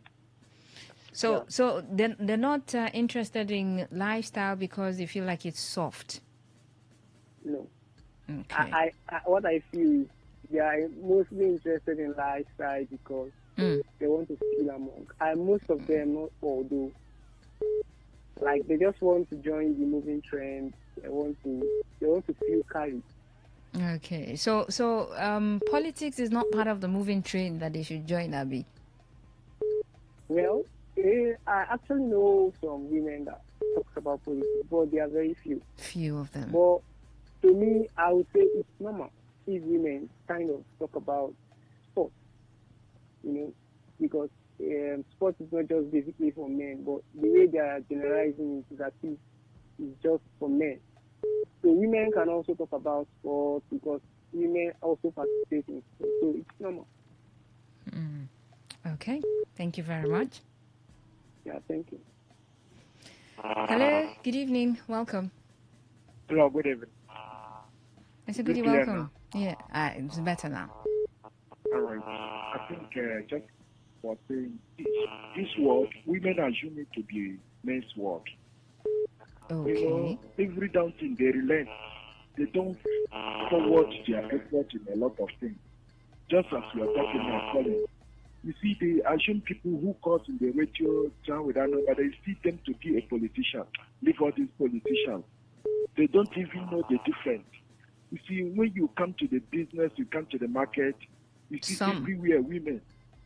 Women will gather everywhere, be flooded with women. But then when you come to maybe some certain thing like football, They doesn't need something that is very hard on them. So when they gather, what conversations do you think that they have? Most of the conversation you see them, maybe a conversation is a kind of dressing, your hair, fashion, how to cook, sex life, lifestyle, those things. They are too interested in those things. Why do you think that is so? Do you have any reason why that is? The reason is that it's just a culture. Culture is something that is being established for a certain time. People traditionalize it, keep on evolving it. They will pass it from hand to hand. It become a culture. When they grow up, they see it that way. That is how they do it. It seems as if this is our own, this is their own.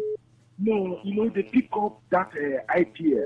But somebody can stand and break it and change it also. If they change it, they will follow suit.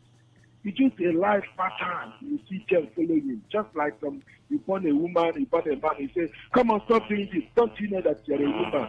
You see, the woman is okay. There are some certain things women cannot do. And they will follow pattern and teach their children. And their children will pass it to another.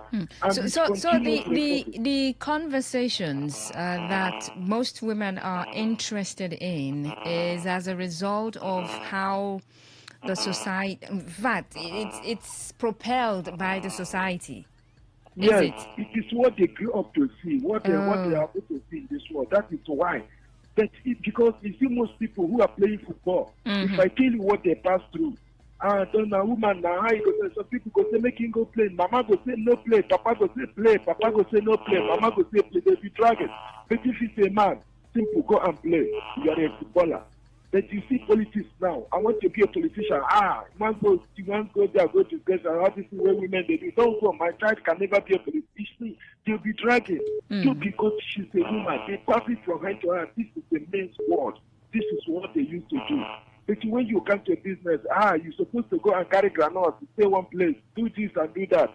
But when a man is doing that, they will tell you, that is a man. Don't go and do this. Those are women's business. Even in a car, when it comes in maybe in high institution, there are courses you'll be doing. Somebody will tell you, say, a woman course now, why you go find yourself doing those things? You see, people pattern it the way as if there are things that is supposed to be for women. That is why you see them. They don't need hard something. They will just to go to the simple way, discussing sex life, fashion, dressing, some certain maybe a kind of art.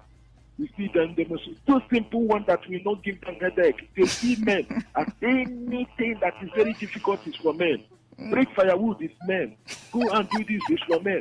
But to cut onions, if it's your time, I go cut knife from my hand. I'll come to them. You see, they will likely have something, and before you know it, it become a tradition. They will pass it to their children. Children will, because what their life will live today, children emulate. Whatever you do, children will be watching at you. What you like, they will emulate. They will say, my mommy like this because she's a woman. So in life, people take it from one time to another, pass it from one person to another. It becomes a culture. All right, thank you so much. Okay, so, I mean, we love the soft topics, soft conversations.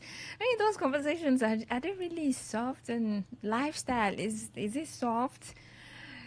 Okay, because the sports, I can understand. It's really hard. Physically, too. But every other conversation that you feel like it's hard, it's not probably physically hard. So why can she not be interested in those? Hello, good evening. Hello, Lady Faustina. Mr. Reginald, welcome. Yeah, thank you very much. I think concerning the question you are asking. Questions. I think what you are asking, it depends on what a woman needs, what a woman like. That is where her conversation will go. Just like me, I am not too much interested. I don't get involved in sports. Yes, so I have too much choice about it. Not how you come and you will find that I am not all, my interest is not all that there. You will discover like that. So For me, a woman will only be interested in discussing where her priority is. And if you ask me, we say, we say, when you discuss about your relationship, maybe your present relationship or your future relationship. So does that mean some women are interested in talking about relationships? Oh, yes, yes. Okay. And any woman too who is into business too, we normally focus discussing, and you will any reasonable woman that is into business, you will also see that her discussion will also center on the business. Now that you've mentioned business, all right, so there is a level, because if you're a business person, you ought to be interested in the economy of a country. First, in the economy of a state, and then the economy of a country. Now, for some people, they've said, and this is not general, they've said, well, not a lot of women would want to or love to talk about the economy. Well, they can talk about their business, but when it comes to the economy and every sector of the economy that has to do with business, so you're talking taxation, you're talking about GDP, this is that, they're not interested. That depends on the level of penetration of that person, the level of awareness. So if you are in a business, you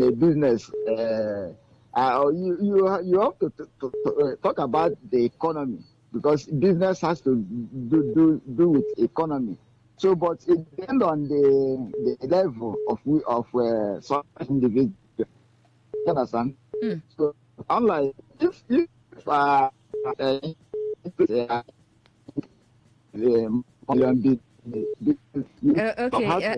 Reginald, let's let you go at this point. The network isn't helping at the moment. 0810-951-0951. Hello, good evening. Welcome to today's woman. Yeah, Faustina, Mr. Zion, good evening to you and compliment of the season. Compliment of the season, Mrs. Zion. Yes, it narrows down to the woman or to the female, the family or the home she's born into. It's not a societal matter. It is not a cultural matter. It narrows down to the foundation of that girl. If the girl is born into a political family, all discussions will be narrowed into politics, will be narrowed down into ideologies. She has no choice to grow into it. I want to see families whereby there is only one female, the rest are male. What happened to that female? She's still to the male because those are the people she plays with, those are the people she interacts with. And she starts having the ideology of a male child. So all these politicians that have female children, do you think all their female children are interested in politics? No. That is why some of them always send most of their children far away. Go and school in America, go to London, go here. They isolate their children out of it, which is very dangerous and inimical to the progress of this country. My beautiful lady, Justina, if you bring up your children, especially the girl child, in an environment that she can interact with, she grew up or she will grow up with the ideology in that environment. Do you know that? No, later. In most cases, we found out that parents don't take care of their female children. Most of them, their female children are just like a wallet to them. When you grow, you'll be bringing money for us. When you grow, a man will marry you, and he must be a very rich man. Can you see the cruel idea we already inject into the mind of these young girls? And most of them grow up to become a prostitute. They don't grow up to become captains of industry. They don't grow up to become leaders of ideas. They don't grow up to fashion society.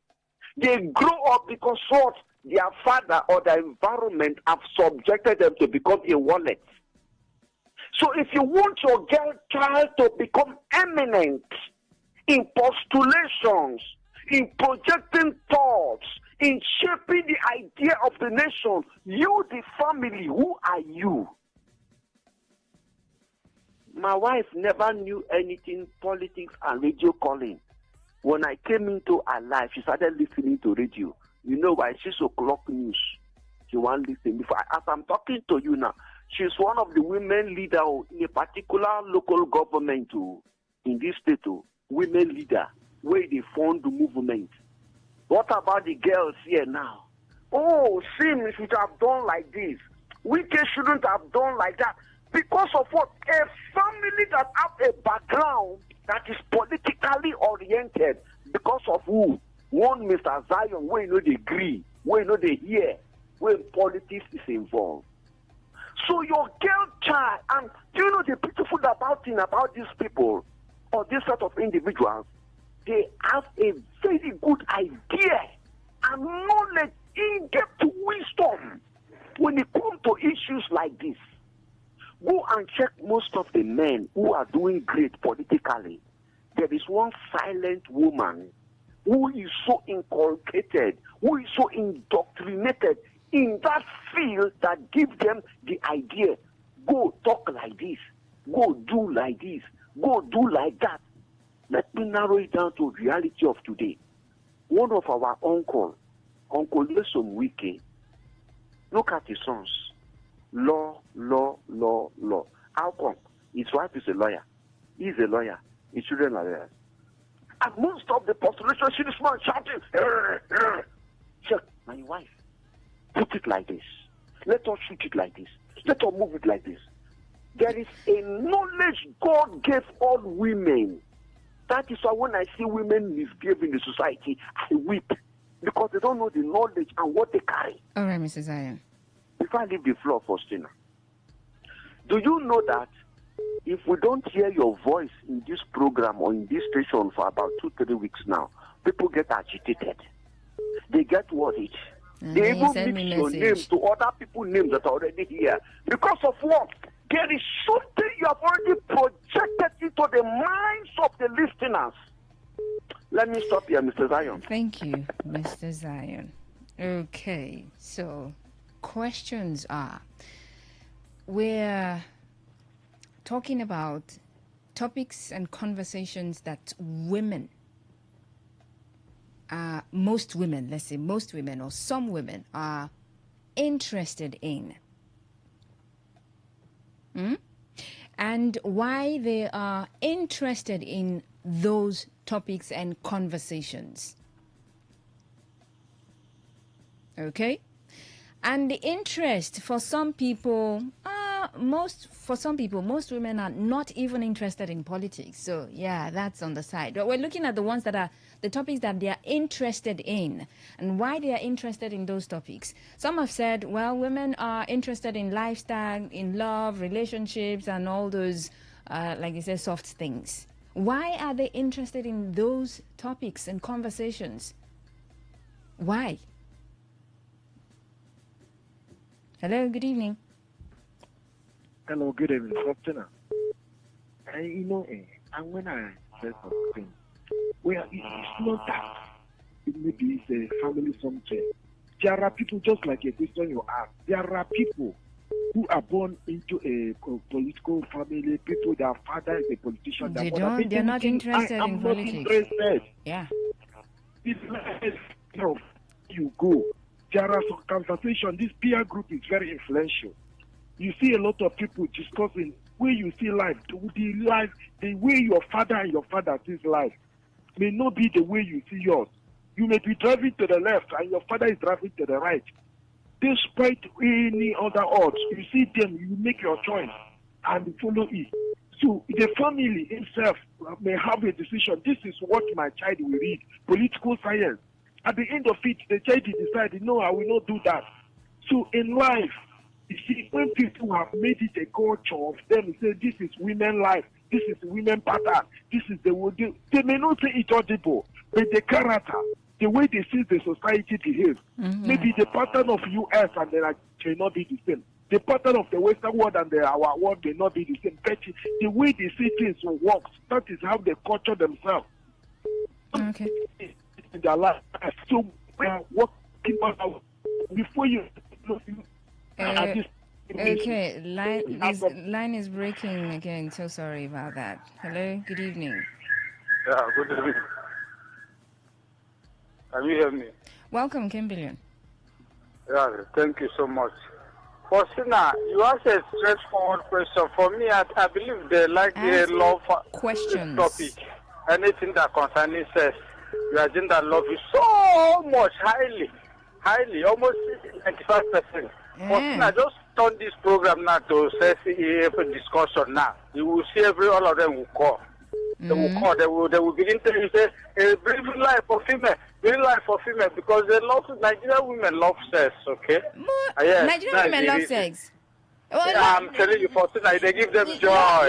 The lovey-dovey. That I listen to. True. It's mostly men who call. No, let me tell you, why it's like that? It's late hour. Many of them may have sleep off, and many of them may not be have awareness of it. Just do it around 7:30.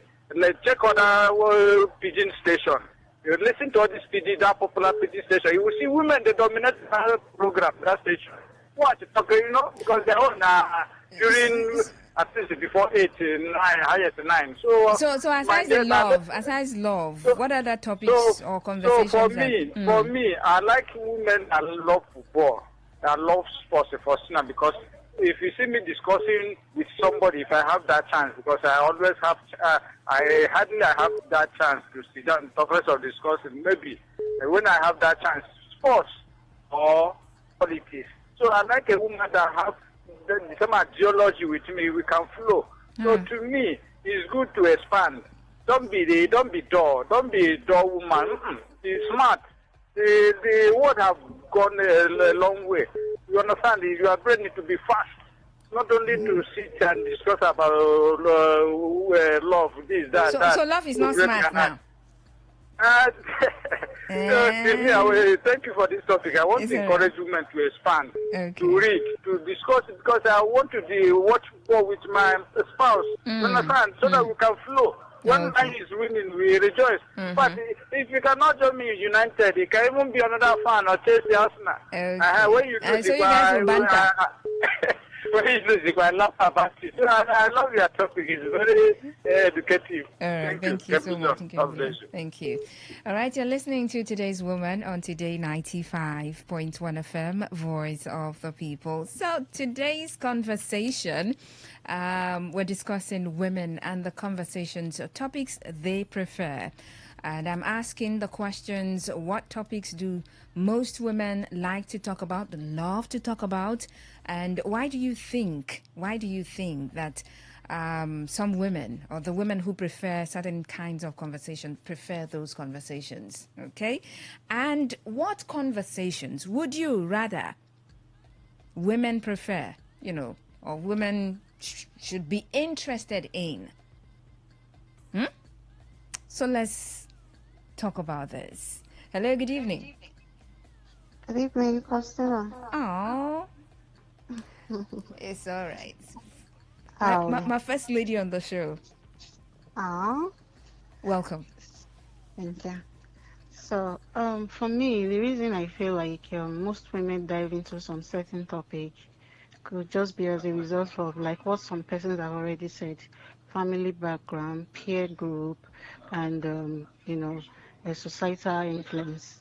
Because most times when you have friends who are into a particular kind of lifestyle, or that normally are interested in a particular area of life, you just see yourself, channeling your energy towards that direction, because sometimes you want to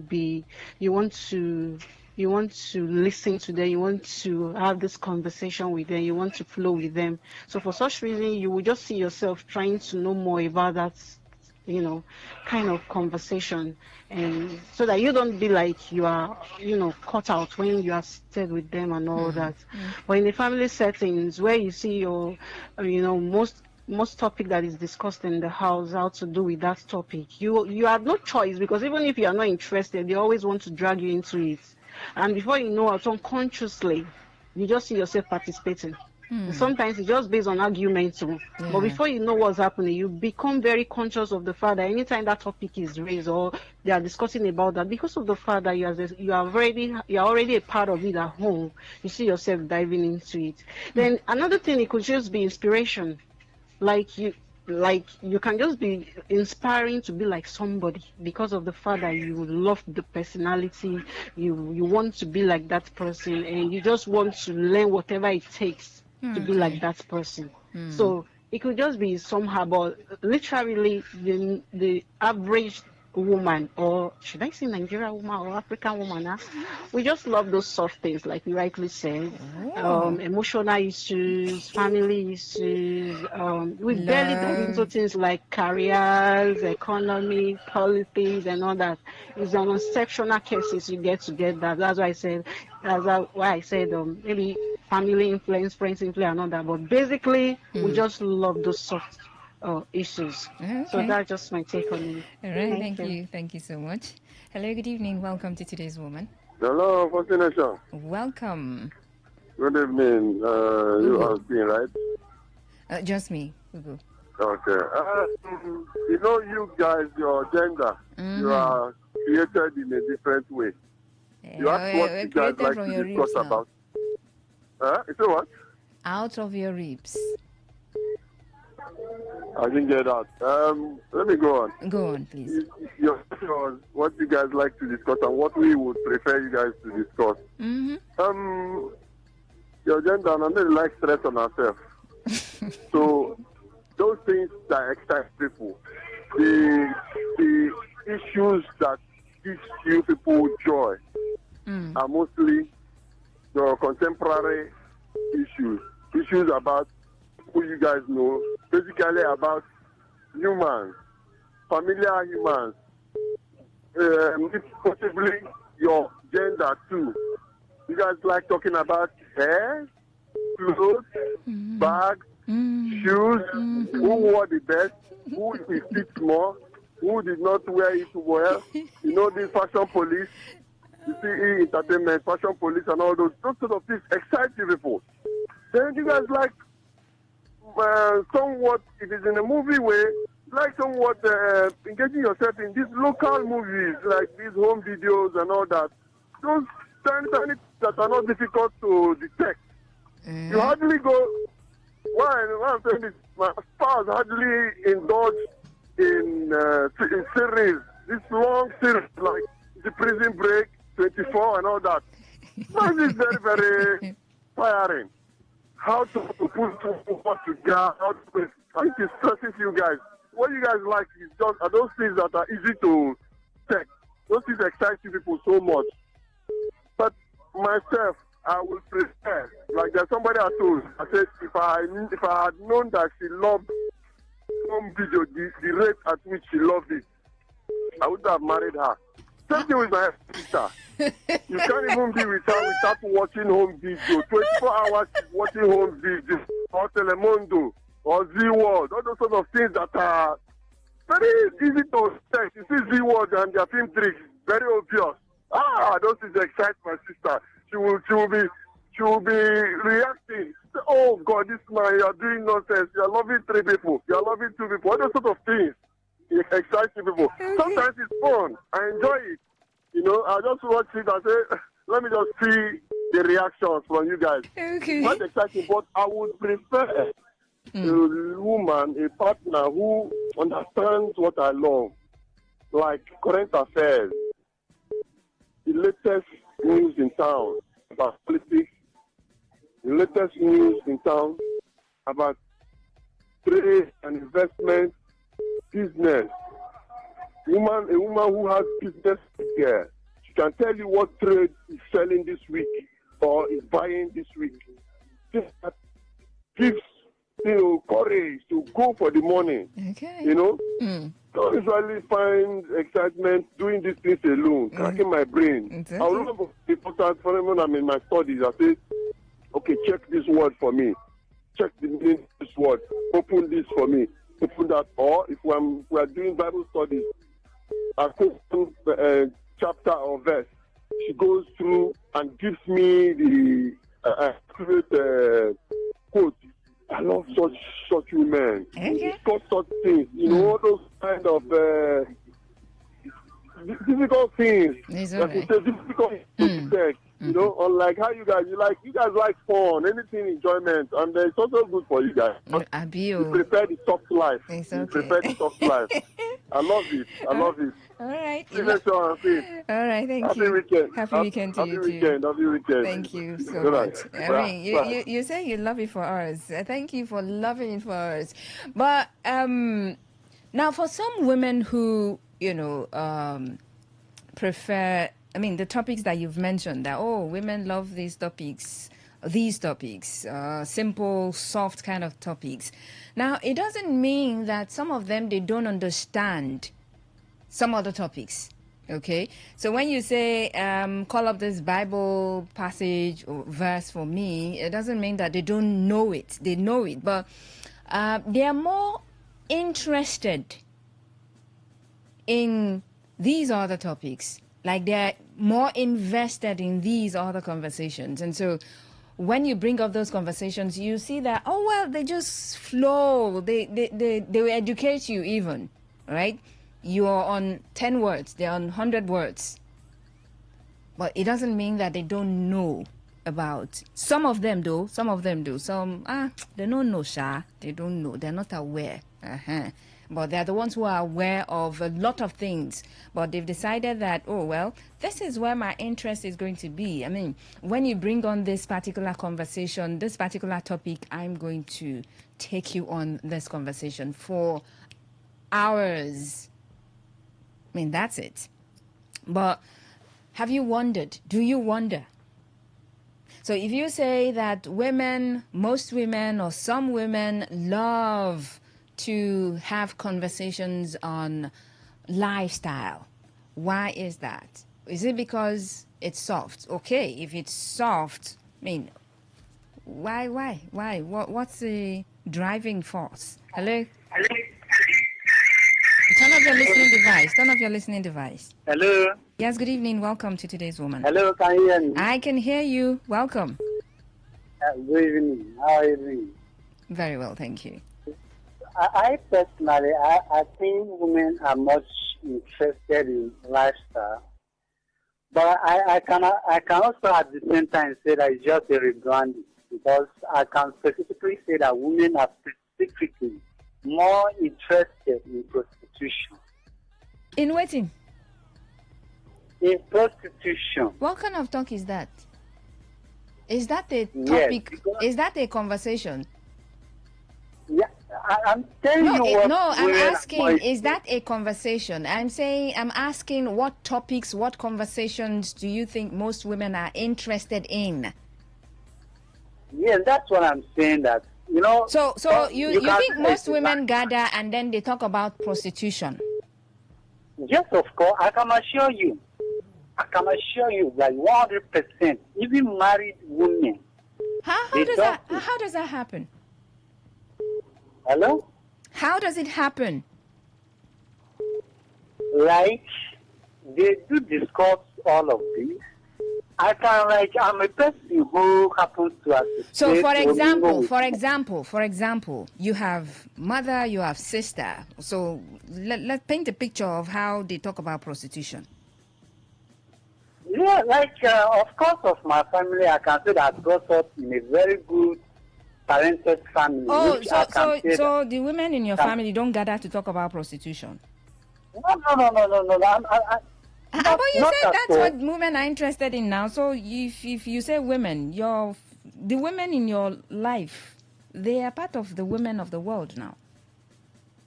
Now I'm saying to you, I can assure you of what I'm saying.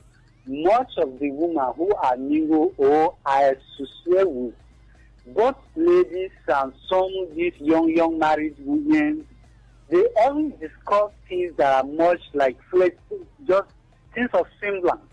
Outward semblance. They basically live on outward semblance. They don't even think of things that can vary their life or discuss much about like important things that vary their life. It's so alarming, so alarming, like so alarming. A young boy like me, when I sometimes a young boy, you're a young boy. Yes, I'm 24. Yeah. Oh, and you have 24. this knowledge of women, mostly basically talking about prostitution. Like it might be a movie. Once a woman, a lady saw you, she basically know that what she has is her body, and that is where you can get interest in her. She might be showing or beginning to act in a very decent way, which not everybody that is interested in that. So, like, when I ask topic and conversations, all right. So you have a group of friends, right? And you know, calm down. You know the things that you talk about, right? So for some of you, you talk about sports, and sometimes you talk about politics, right? Yes, sometimes you talk about love, family. Maybe not as much as you talk about football and politics, right? Sometimes we talk about things that we can. And sometimes you talk about women. From one place to another. Sometimes, basically, you can. Although we talk about women as well, you understand me. So I'm asking. I really need to know, because if you say that women mostly talk about prostitution, so it's a conversation that they get to have every time. Like they just gather and talk about tomorrow I'm going to sleep with this person, I'm going to do this, so I'm going to do that. Is that what they do? Are those the conversations that they have? Or is that the conversation that they have continuously? And they don't. This conversation, women do have this conversation when they gather. Like if a woman or a lady meets 2 or 3 of them, they must basically bring one of these conversations that involve a little kind of prostitution. Don't just think that when you say prostitution, some of these things that we call them, that they are just rebranding. We just rebrand them just to make it look beautiful. That's all. Because when you say hook up, or when you say a woman sitting, talking about, okay, I made this hair cost how much, when they are discussing about those things, they can make them go extra mile to get them. But by getting it, there must be a way that they can do to get it. And as a young boy like me, which I have mingled with them, and also associate with some of them, I believe and I know that those are the things that women do. Okay, thank you very much. But when you say those are the things that women do, now I've been very careful with my words, okay? And I've been asking, what do you think, what topics do you think most or some women prefer to talk about? So if you say women gather together, they talk about prostitution, that is so general. And you know that's incorrect. And I asked you if, because you said women, and I said, okay, so let's cite an example. Let's give a scenario. The closest women to you, your mother, your sister, so do they gather to talk about prostitution? And how do they talk about it? I mean, women could gather and talk about the men in their lives. Your father, my husband, my boyfriend, this. Quite all right. We'll probably have the ones who would talk about, hook up and blah, blah, blah, and all of those. Yeah, there will be those ones who will talk about those things. But when you say women, they talk about prostitution, you know, in your mind of mind, you know that that's incorrect.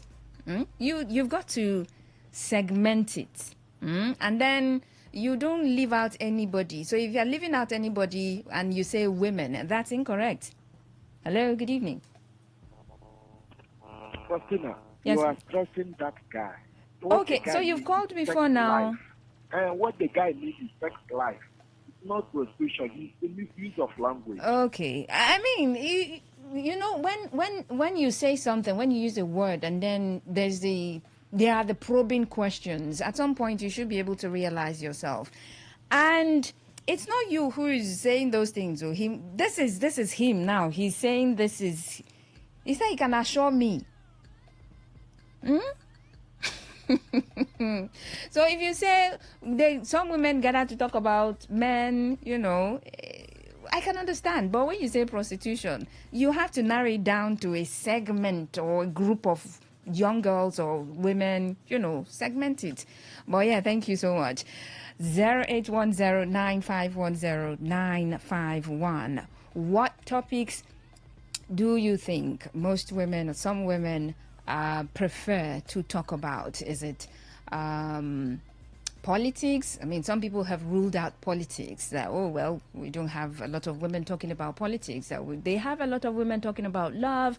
I have a lot of women talking about lifestyle and any other thing that you think is soft because, well, why not? If not, we cannot come and be stressing ourselves. Why would we be talking about boxing and wrestling that is hard? Why? Why would we be interested in talking about politics? In fact, Nigerian politics that is so difficult and hard and is even bothering the men who are core politicians. Why? Well, why not? Really? All right, so let's get to the SMS portal and read some of those that you've sent. Good evening, Faustina. Women like dancing with artists. In fact, anything that show their bum bum or novel promise. Hi, what's happening now? Yes, I know I tabled my gender, but even me that is tabling my gender, I'm being careful with my words. So if you listen from the beginning, I made it clear that this is not general. While we want to look at some sectors and feel like, oh, okay, it's been said, it's been proven that we have this number of women interested in talking about politics or sports. Yeah, but that's it. That's some. So we cannot say all. Now, if you're saying women like dancing with the artists, women, we, me, Faustina, your sister, your girlfriend, any female around you, we like to dance with artists and we love to shake our bum bum, all of us. That's what it means, though. But if you know in your mind of mind, in your heart of heart, that there are exceptions, that means you cannot say women like to dance with artists. Or anything that showed their bum bum. I mean, do we not have women who are covered? We do. So, you see. Generally, to me, women are greatly influenced by the environment they find themselves in. It's really about their soft nature, about the kind of people they mingle with, greatly influence the kind of content. Ben from PH. Also, the lovey-dovey program, okay, so, well, is on hold for now. Sorry about that. Okay, thank you very much. Yeah, I mean, I also said that you can use yourself as an example. I mean, you've had conversation, especially if you've been around for a while. I mean, around the world for a while rather. You must have had conversation. You've had conversations with women. So you know. Maybe you spoke with one woman and then you brought on different topics and you realize that she was interested in some conversations than others. That's one woman. So you move on to another woman and you notice that she was interested in some kinds of conversation than the others. So you begin to just notice, or you use yourself as an example. So based on the conversations that I've had with some women, I feel like, I mean, this is me, like giving you example. I think, or I feel like women are more interested in love topics, more interested in lifestyle, and every other, maybe entertainment and all of those. You can come to that conclusion. That's you talking from experience. So it's not, you're not putting it out there like, oh, it's stated somewhere that all women or women are this and that and that and that. You must have noticed. Just the way I said, some people say that we don't have a lot of women who are interested in political conversations. Any topic on politics, count them out. Any topic on the economy, count them out. If you're talking world politics, foreign policy, or whatever it is, waiting me that. I beg, Joe, give me the world. So I don't know if you've been asking those questions. And some of you're excited about certain conversations that you've had with some women. And you came to the conclusion that, oh, well, I had a conversation with this woman and I was totally blown away. The way she talked politics, the way she talked economy, the way she talked about this and that and that, and then you were so intrigued. So that's it. What conversations, what topics do you think that women, some women, most women are interested in? And what other topics do you think they're less interested in? And why do you think that is so? Hello? Faustina. Yes, please. Good evening. Good evening, Faustina. Good evening. Welcome. Yeah. Faustina, for me, I think women are more prone to social discussions. Discussions about social life, about, now, like if you are seated with a woman and the football is going on and movie is going on, she would prefer to settle down, for the movie, because if you ask me a while, I will tell you that it is just natural. Forget about the competition for who wants to be who that is going on. These things are societal, whatever now, that a woman wants to. God is so wise that he has given every man, every gender, their lane, naturally. Okay? And you know that there is nature before influence. If we're talking about naturally now, before you are influenced into something, what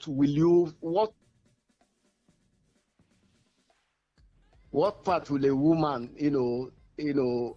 take?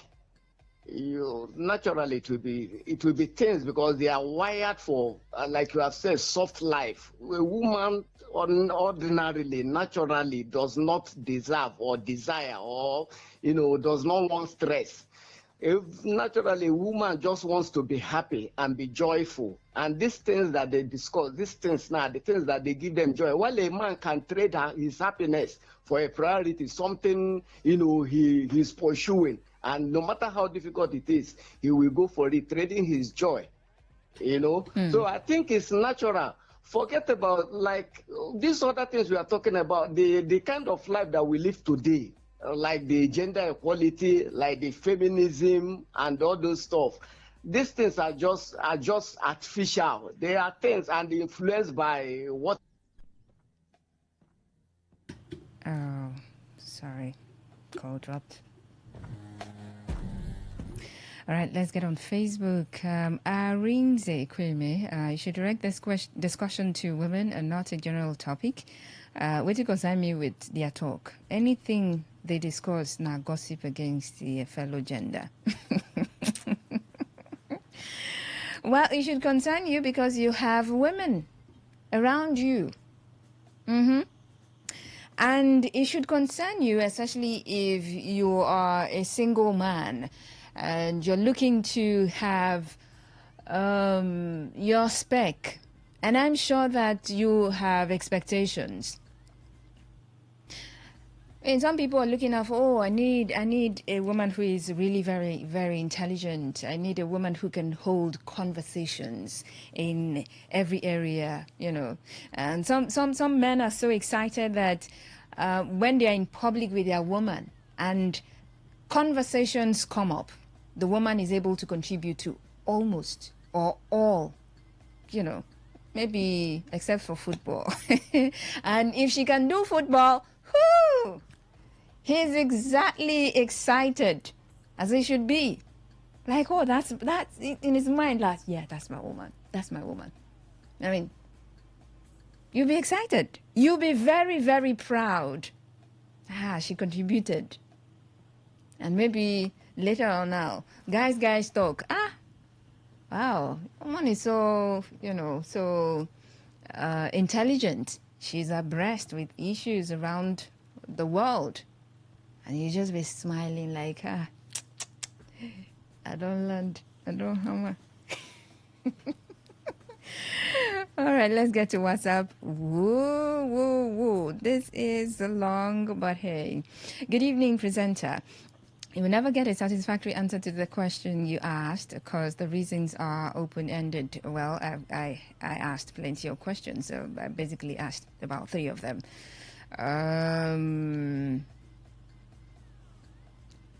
So when I say what do you say? What topics? You mentioned topics, right? So if I say what topics do you think women prefer to talk about or are interested in? Some people mentioned love. And when I ask you, why do you think that happens? You go on and you explain, right? So, I mean, that's not so closed-ended, is it? Now, how many women have called to answer or give very cogent reasons to questions you raised? Well, it's not about women, or it's not about women. Are you not dealing with women? Do you not have women around you? You do. So it concerns you as well. They are probably quarreling with their husbands right now. Are you married? Do you have a girlfriend? Are you quarreling at the moment? If you are, well, that is you. Or glue their eyes on Telemundo, Z World, Africa Magic, watching things that are not relevant. Now, that's for some. Okay, that's for some. The nagging nature of many women will never allow them pay attention to very relevant topics to discuss. So lifestyle, love is not relevant. Many women are good at talking about things that are not relevant in life. Wow. Among all the women I have ever come in contact with, only one is well-grounded in all facets of life. Only one. Only one. You're in trouble, oh. All the women, including family members, are trouble with that now.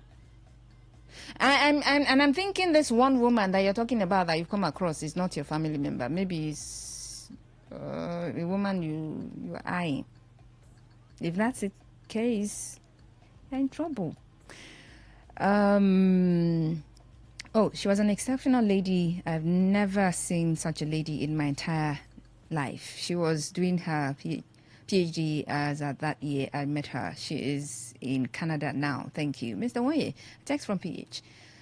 Well, she's in Canada now. It doesn't sound like she's your family member. So if that is the only woman who has been this good to you, what happens to every other person? And that's trouble. That is really trouble. So every other woman, aside this woman, is basically at the moment quarreling with their spouses, their boyfriends or their husbands at the moment. And you know that cannot be true, right? Just in case you don't. I mean, I know you know, but you just want to put it out there like general stuff. But There, in as much as we have the ones who are interested in the conversations that they're interested in, the conversation that you want them to be interested in, they are the ones who are interested in those conversations. Not just one woman, that woman in Canada. No, it cannot be now. Listen, okay, the ones you've come across. Wow. You need to be coming across more women. You need to position yourself so you can be coming across this woman like this in Canada, because they're out there. They are. Well, thank you so much for sending in your message. Okay, so just a call or two and we'll wrap it up right here for today's woman. 0810-9510-951. 0810-9510-951. What topics and conversations do you think most women, or some women, maybe you could say most, right, are interested in? And why do you think they are interested in those topics or conversations? And what other topics would you rather they be interested in? Is it politics? No, don't be interested in conversations on love. Just move your attention from love to politics. Is that it? No, don't be interested in lifestyle. Be interested in sports, especially boxing and wrestling. Good. No, be interested in foreign affairs. Beautiful, right? Okay. All right. 0810-9510-951. Call that number and let me hear from you what you think about conversation for tonight. If you've got answers to the questions that I've been asking, feel free to let me know. Okay? Now, the conversation is not just about women. I know this is today's woman, all right? And I know you tell me every time, you troll me every time, like you ring it in my ear, like, every time. Faustina, how many women have called? Your gender, where are they? They will never call, they will not call, they will not call. I know. But you are the one who is dealing with my gender. One way or the other, you have sisters, you have wives, you have, boos and bays. So you deal with them. You have female neighbors that you like too. Yes. I had a neighbor, female neighbor, that used to cook rice and give to you. So you have them all around you. So you deal with them. And then you have the conversations with them. And sometimes you even try them. Let me just try the intelligence of this lady, to see if she's all grounded. And so you just bring up certain topics. You do that. Hello, good evening.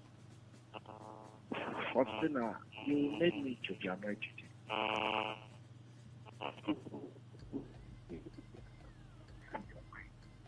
So I cannot even hear you. The line is breaking. Apologies, Mr. Goody. I don't know where I angered you, but I know that your line hasn't been clear. And for every time it drops, I would apologize. Sorry, your line is not clear. Can we move on? So if that's the grouse, I am so sorry. Okay? And I know you've called this is the second time, or is it third? Yeah. And I did that because your line has been breaking and you are not able to conclude. I apologize. No vex for me, oh. No vex. Night don't fall. No vex. So don't go to bed with anger. I'm sorry. Okay. All right. That's a wrap on the show. Today's woman on Today95.1 FM, Voice of the People. Thank you so much for your calls and messages, comments. I appreciate them. And yes, the women who are interested in whatever conversations that you probably do not like, well, they will exist. No doubt. And then you still find the ones that are interested in the conversations and topics that you're interested in. They are, should I say everywhere? Yeah, they're everywhere. You can find them in Nigeria. You can find them in Port Harcourt. You can find them in your community. You can find them in Canada as well. Okay, why did I mention Canada? Okay, because of that text message. So you can find them everywhere. All right. So we cannot all be the same, and we cannot all be interested in one thing, and that's the truth. But you love us now. You love us like that. All right, that's our show. Today's Woman on Today 95.1 FM, Voice of the People. My name is Faustina Oputu. I paved the way for the Global Sports Update show, and at the top of the hour, 9 p.m., it will be time for Reggae Melaites. Stay with us.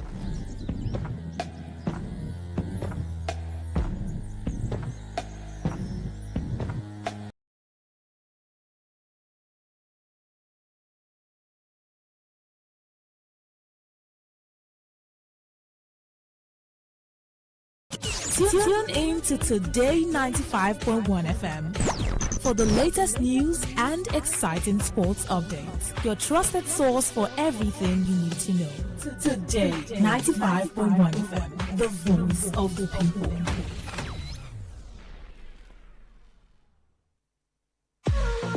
What's a successful business without sales? And what is sales without an audience? Well, do you know that you can reach 8 million listeners across 6 states in 2 geopolitical zones all at once? How? With Today 95.1 FM, you can get millions of people to know about your business. And what does that mean to you? More sales. Call 081 389 2850 now for more information.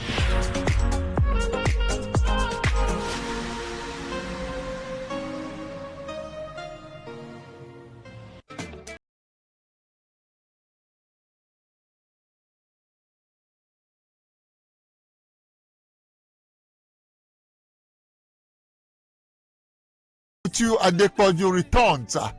Together we'll continue our conversation. Remember, we started yesterday. It's all about the Super Eagles of Nigeria. It's all about the Nations Cup.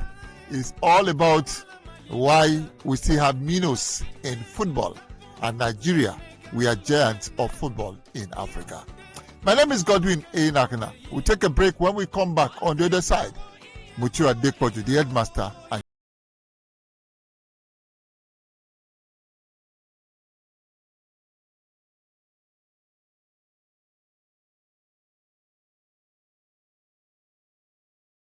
who has refused to believe that there are no longer minnows in football. There will always be minnows in football, Mutiu Adepoju. I don't like hearing that. There will always be minnows in football. Do you agree?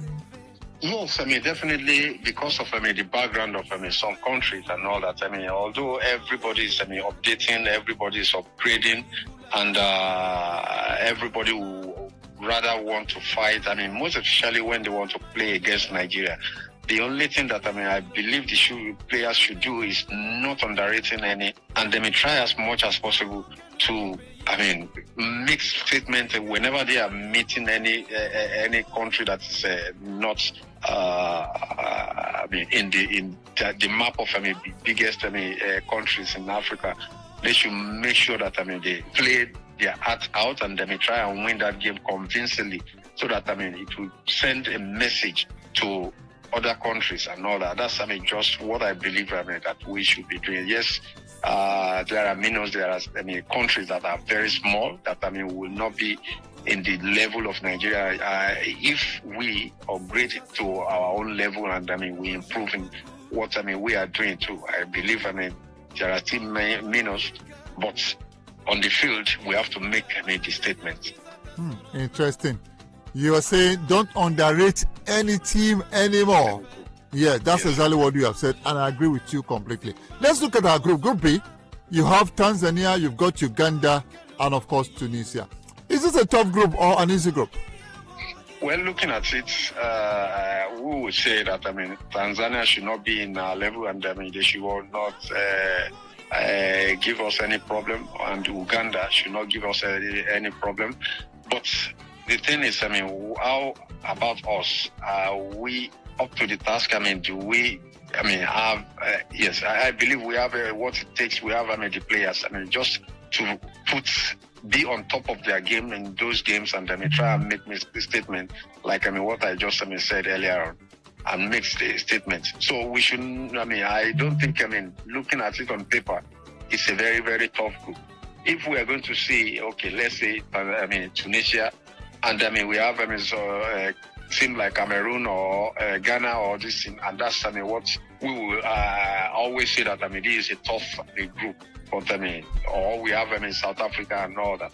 But Tanzania, we shouldn't be saying yes. We should not underrate any team and all that, but we should believe that we have to win and try to make sure that we make a statement in those games. Make a statement on the football pitch. Eric Sekoshel is the coach of the Super Eagles of Nigeria. Our destiny is in his hands because he's the man, the captain of the ship. What do you think about him, Mutua Adepoju? Well, I think it's a good coach, which I've seen some of his tactics. I believe he's a strong somebody psychologically, because in the situation that we were before employing him, I don't think any coach will want to take that job, that period, and that responsibility. And I believe he took it, and he really tried his best to make sure. It was just unfortunate that the last game we were not able to respond and get the qualification. But I think he's a very strong coach, and which has all what it takes. The man, Eric Sekoshel. The world believes, Africa, the continent of our motherland, believe that if we're looking for one of the favorites to win the African Nations Cup 2025-2026, it is Nigeria, the Super Eagles. Why this tag, Mutua Adepoju? Well, because people believe that Nigeria has what it takes, and from what we have done in the past, and even with the caliber of players that we have now and where they play all over Europe, and I believe when anybody like you said, they are going to talk about favorite. Nigeria is always going to be there. So we have been there before, and I believe that we have what it takes. That's what why everybody believes that we are favorite. So it's past glory or continuous glory? I wouldn't say it's past glory. I would say that we have always been there, and we have always responded. Yes, we have won it. I think 3 times. We have entered in, played the final so many. If not 8 times. We have been runners up. 8 times, and several times. Winning bronze. So I think we have always been there, and I believe that's the reason why people will always consider Nigeria to be among the favorites.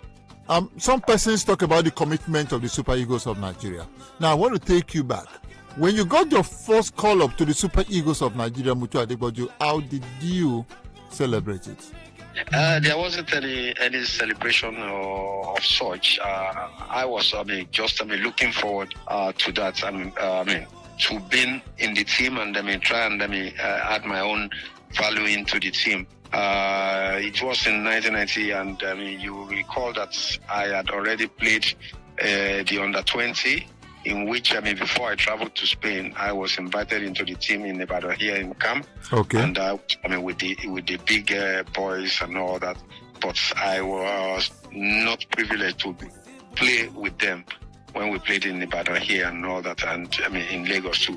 Before I traveled, so a year after I traveled in 1989 to Spain, to Real Madrid, and in 1990 I was called back. And I had my debut. So it was, not a celebration, but it was, a dream come true, because it has always been my dream to play for Nigeria, to represent the country and be in the Super Eagles.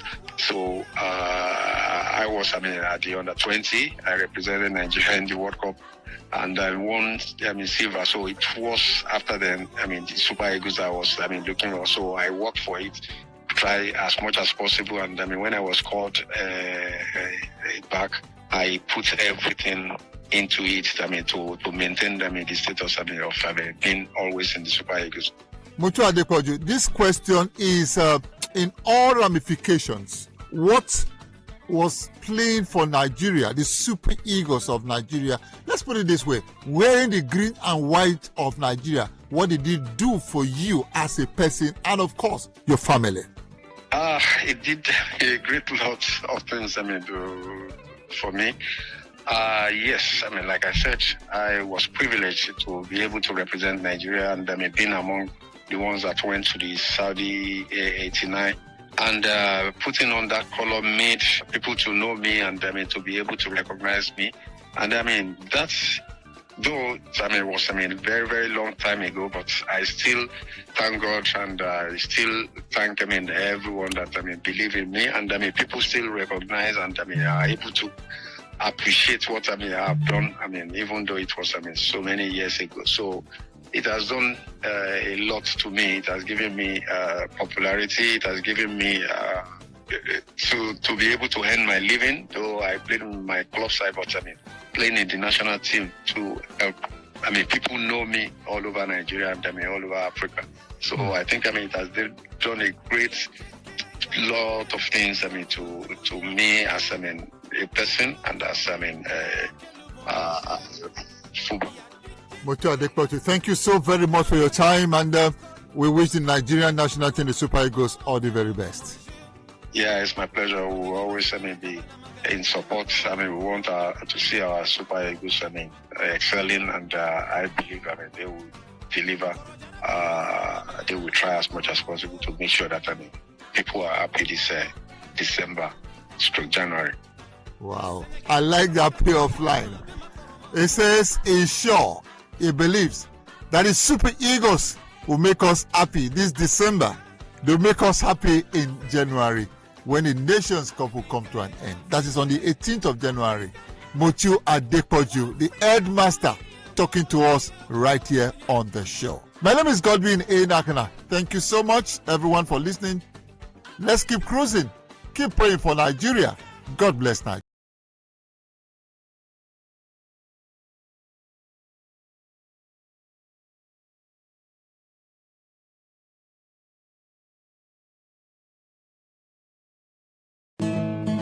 You may not realize it, but do you know you can always show your love for others with simple gestures? Here are some of them. Always look for the good in people. There are two sides to every story. We have our good and bad sides. So, look for the good in people. Focus on people's potential. Everyone has potential. So, rather than put them down, help them realize it. Choose to love. If you're given an option between giving love and receiving love, choose giving because that is a more practical choice. Treat everyone as equals. This means letting go of all the prejudice and partiality. See people for who they really are, not their jobs, not their apparels or bank accounts. If everyone does this, then the world would be a better place. Love yourself. You cannot give what you don't have. So, before you try to love other people, love yourself first. Forgive. We all make mistakes. So, whether it's a family or a stranger, the best way of showing love is forgiveness. Everyone deserves a second chance. Show compassion. Care for other people. Care for what they are going through. Do what you can to help. Give back to the community. Remember that a single drop of water can cause countless ripples. That donation, no matter how small, can inspire others to do the same. Smile, even to strangers. Remember that you're never fully dressed without a smile. So, do not underestimate the power of a smile. Not only does it lighten up your face, it will also brighten up another person's day. Be the spark of positivity you want to see. When you smile, the whole world smiles with you. This message is brought to you by Today95.1 FM, the voice of the people.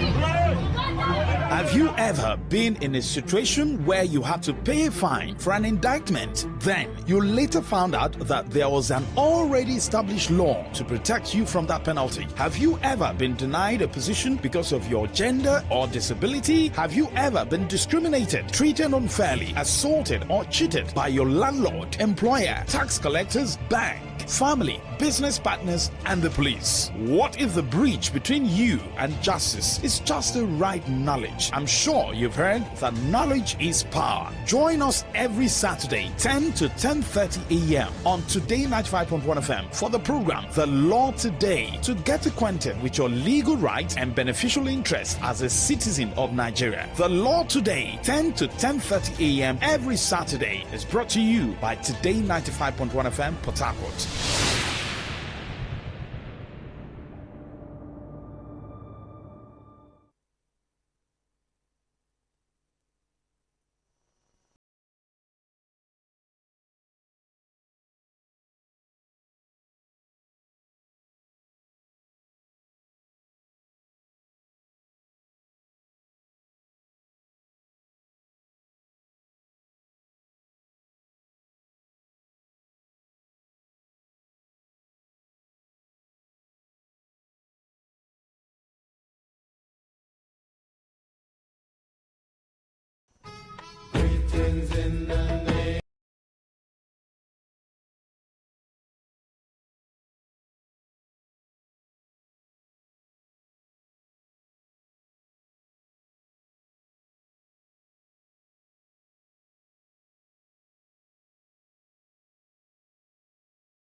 From right about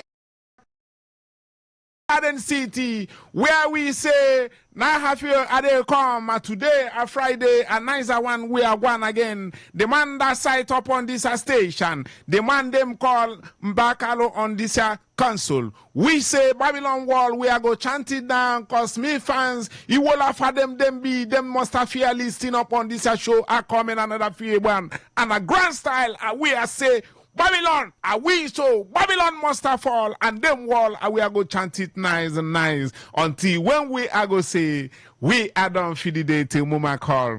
Right now, me I say thanks and praises to Jah Almighty Aye Rastafari, who are make it heaven pon fear dear we are Jama fear manipulation. We say thank you, Jah Almighty. Fee, I fear them, we come in a today a style feel lead eye upon this one. Me fans, unu concrete, right about aside this station, me know unu listen feed them show. Right now, we go chance, we move on. When me I go come back, me I have the man here know upon this station. The man say him go one, I fear them grandsta alafia badam. Wake up machine, right now, the man them call.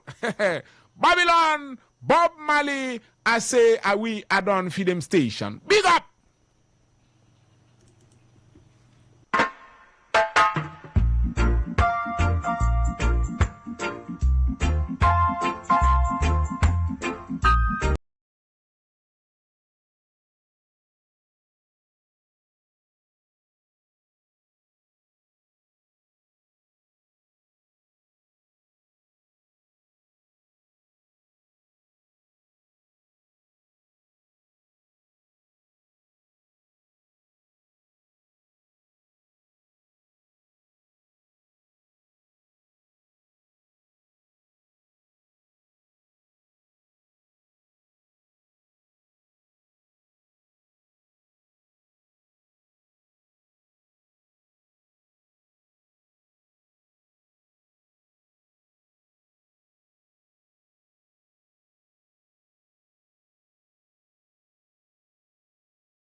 We Facebook friends, we aside some of you, we are friends upon them Facebook. We are say thank you to Mrs. Origi, all the way in Rumekni, Mama Jalov, and we are know you are listening if you watch I upon Facebook. All we friends upon Facebook.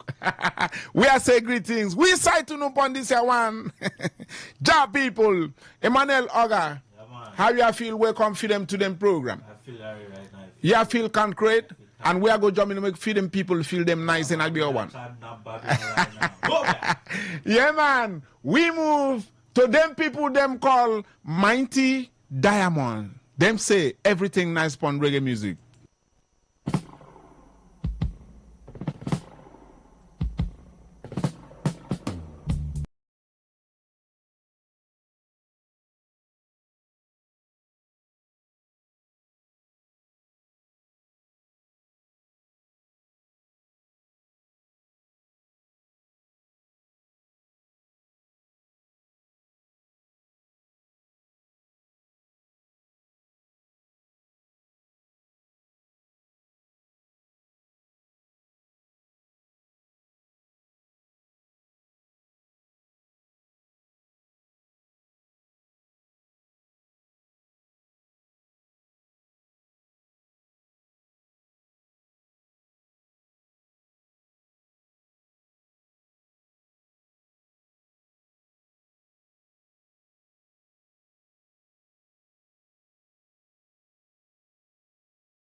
Just get the money.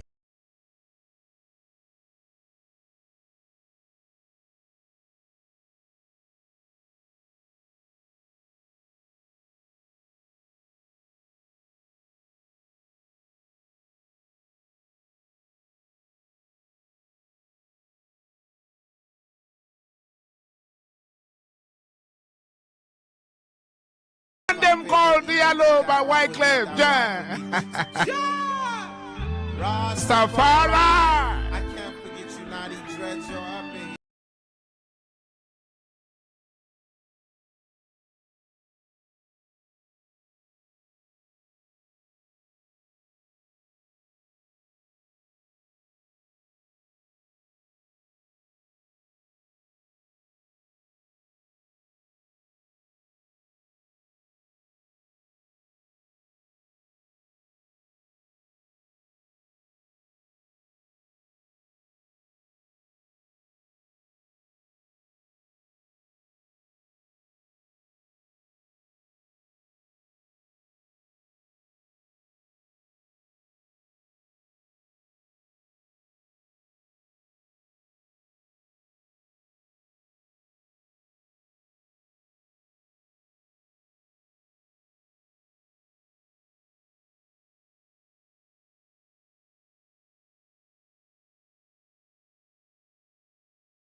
Reggae music on 95.1 FM. Emmanuel Longa. Yeah, man. How you feel? We are chanting I Dan feel Babylon. right now. I feel so good right now. You are side work back to back. Yeah, man. Yeah, man. Upon them Facebook, I and I side the man them call Alexi Helpweme. Yeah, man. That's the chairman of Obiakpo All Stars. The man I site and watch for Alice in the Root Boy. The man them call Mbakalu for them station. All me fans, today we are going to listen for you upon them folkom. Just sit and God relax. We are going to come back in a grand style in a this year one. Babylon chant must I be real. I must tell you for them truth in a this year station.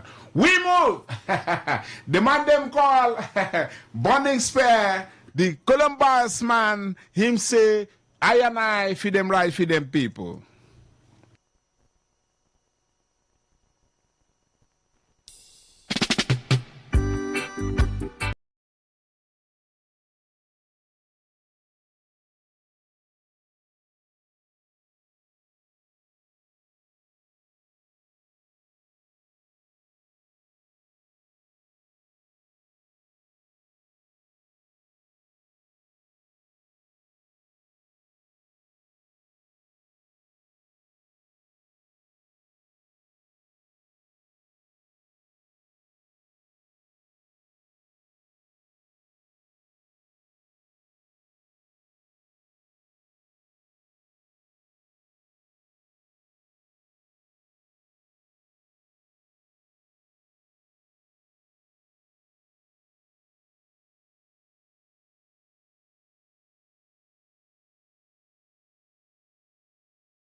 right now we are going far for them station. The man you hear him Chandan Babylon, and the man them call Mbakalo in this station. We must say Babylon wall are very close to them getting down for them people. Emmanuel Laga, yeah, man. how you feel? Feel good right now. You are Chan Babylon, feel the way mafia chant it, man. One thing you must know, reggae music never gets old. Yeah, man. And reggae music make you feel irate and make you feel happy. So many of our we fans, you will let them feel irate. I know them feel irate upon where them reside, because right now, this Babylon, I know one root man, them say anytime 9 o'clock, him pick up them chair. Yeah, man. And sit tight, because them root boy must nice up for them station. Emmanuel Loga. Yeah, man. Today, we are in the time of love, Christmas time. Yeah, man. Christmas season. Yeah, when man. we show love for we loved ones. Yeah, man. And I know you very well. You must have seen bags of rice, even if I them think 5 kg. Yeah, man. Feed them families. Yeah, man. Love. Yeah, man. Everybody must have show love. Yeah, Big man. daddies, friends, and root afiano families, fathers. Show love for your family. Tell them you are loving them and make them feel irate. This man, the man them call Ekamos, him say Christmas I must have find some for again and up here them. We are if you see what the man say. Babylon!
Greetings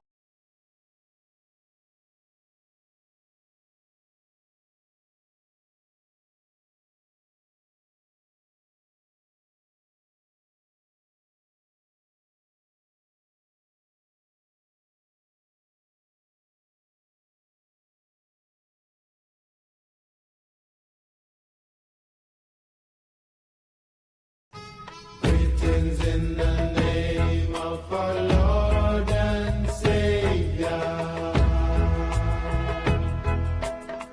Jesus Christ.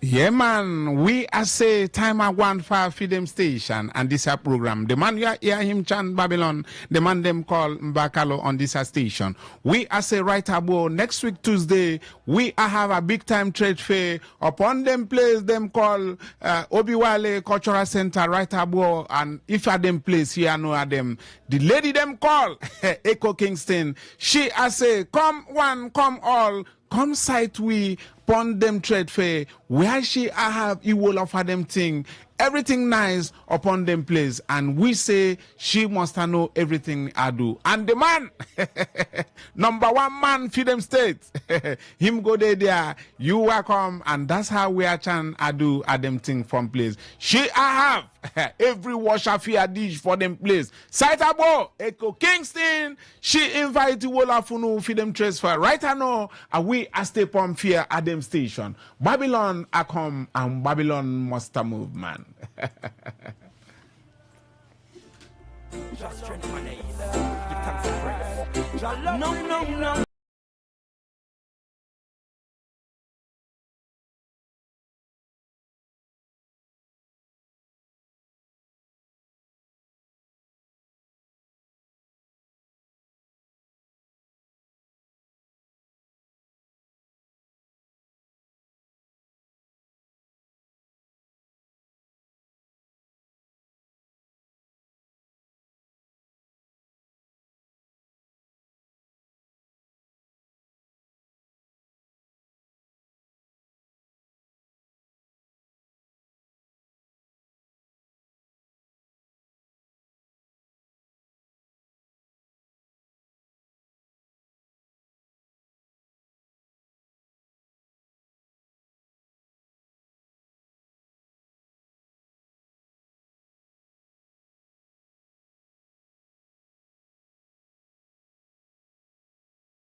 We must hear from them, and we I say you will offer them people.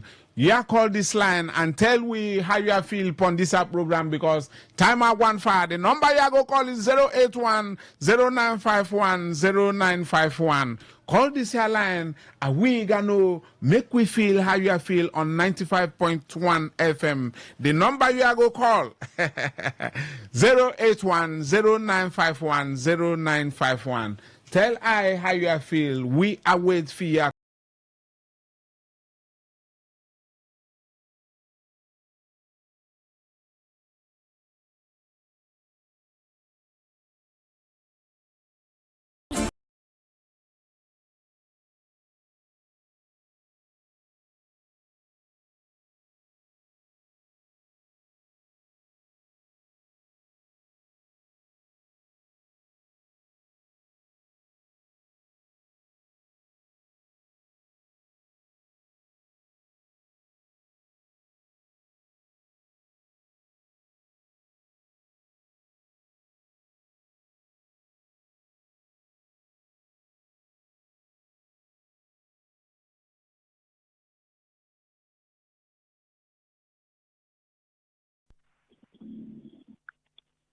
Station and how you feel today. Yeah, man. Everything I want nice. Tell her your name and where you are called from. Me come from United Kingdom of Chuba. Oh, you're welcome. Jago bless you. We are know everything going for your side. How you feel today? Christmas at one, and we are know you are going to show love for your family. What I do no more Christmas. Thank you. Thank you, man. Jago bless you. Rootman say, thank you, man, for making we feel happy upon this station. We also want to use this opportunity and say 26 December, you know, the Obiakpo All-Stars of Ozoba, them want have end of year program and them say, come one, come all, and everybody, you have to come feel irate. You have come that day, a jam, a come football, everything go one nice. Come make them feel irate, and this one come from the man them call, the club chairman, Alex Yekweme, him say, come feel irate that day and watch them football at them every station. Wake up.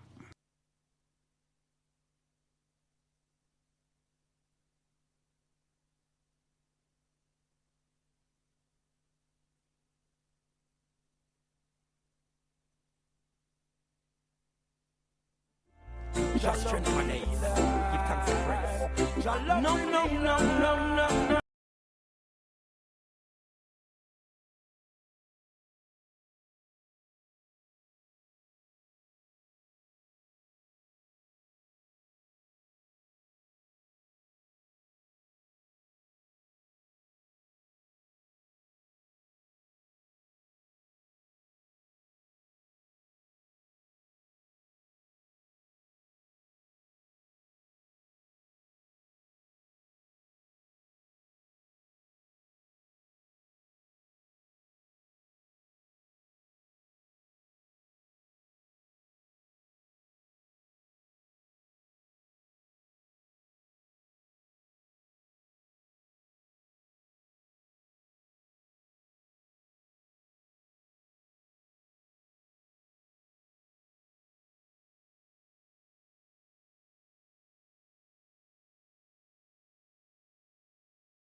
.1 FM.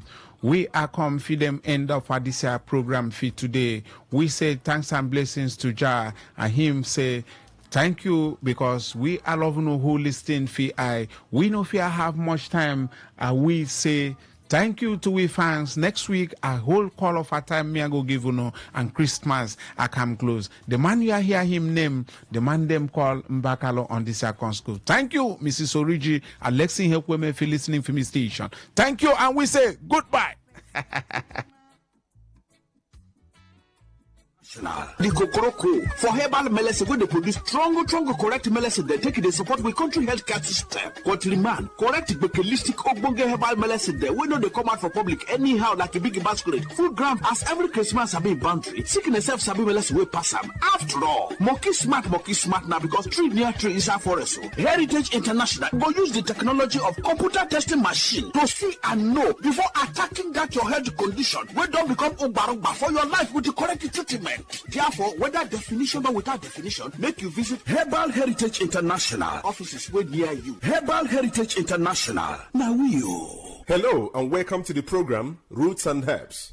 Roots and Herbs is a program that discusses health-related challenges and suggests possible ways out from the herbal medicine perspective. Roots and Herbs is put together and sponsored by Herbal Heritage International, also known as Baba Yoruba.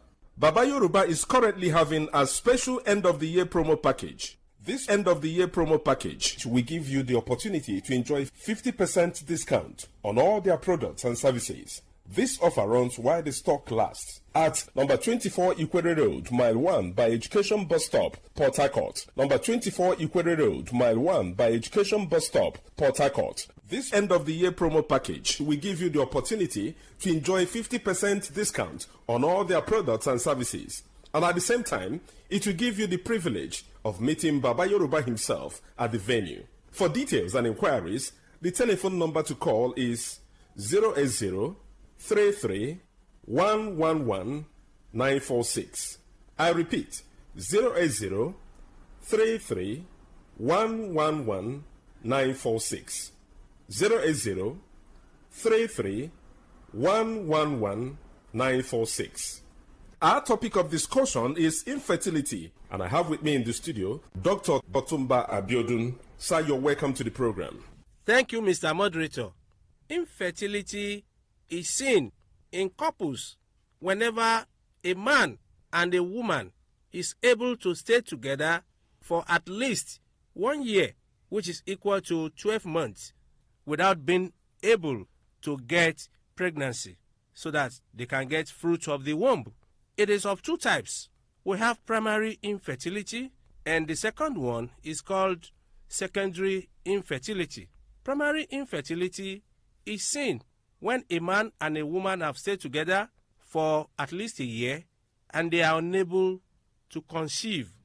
But in secondary infertility, a man and a woman have been able to have issues or to have even only one, but they intend to get more, which is not forthcoming.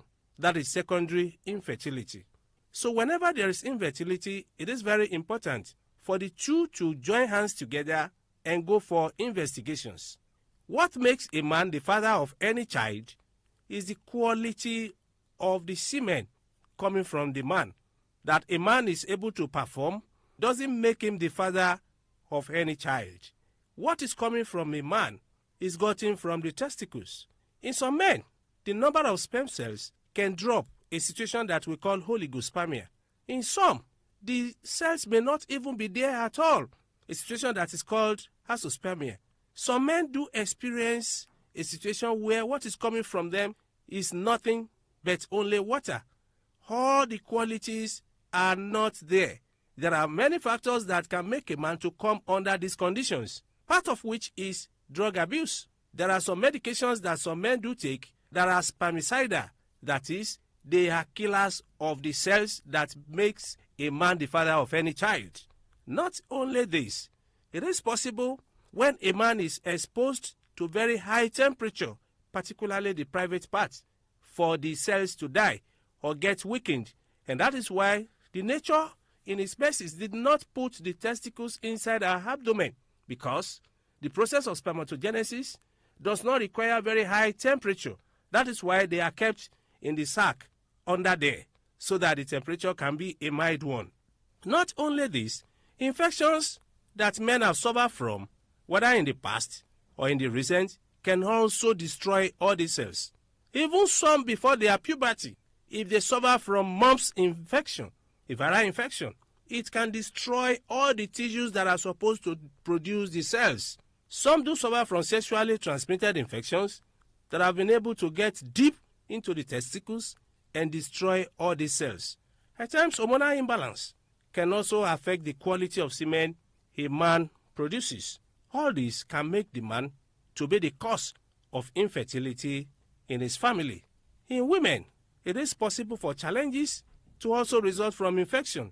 Infections that are poorly treated in women can make a woman to suffer from serious lower abdominal pains, which can spread upward and tend to block the fallopian tube.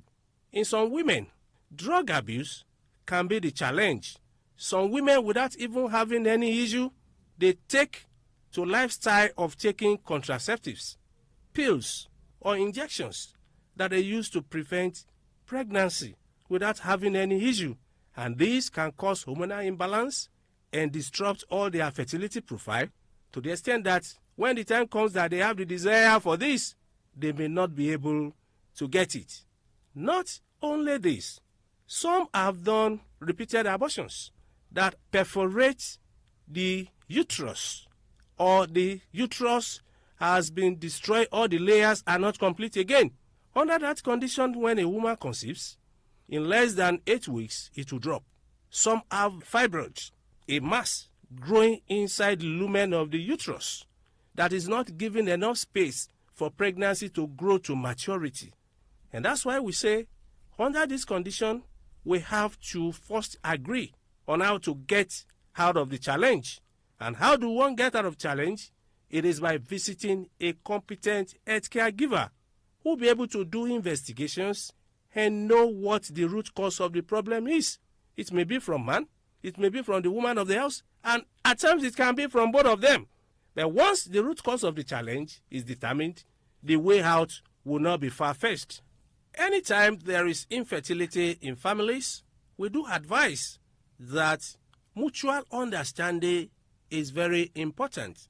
For more enlightenment and advice, the number you can call is 080-33-111-946.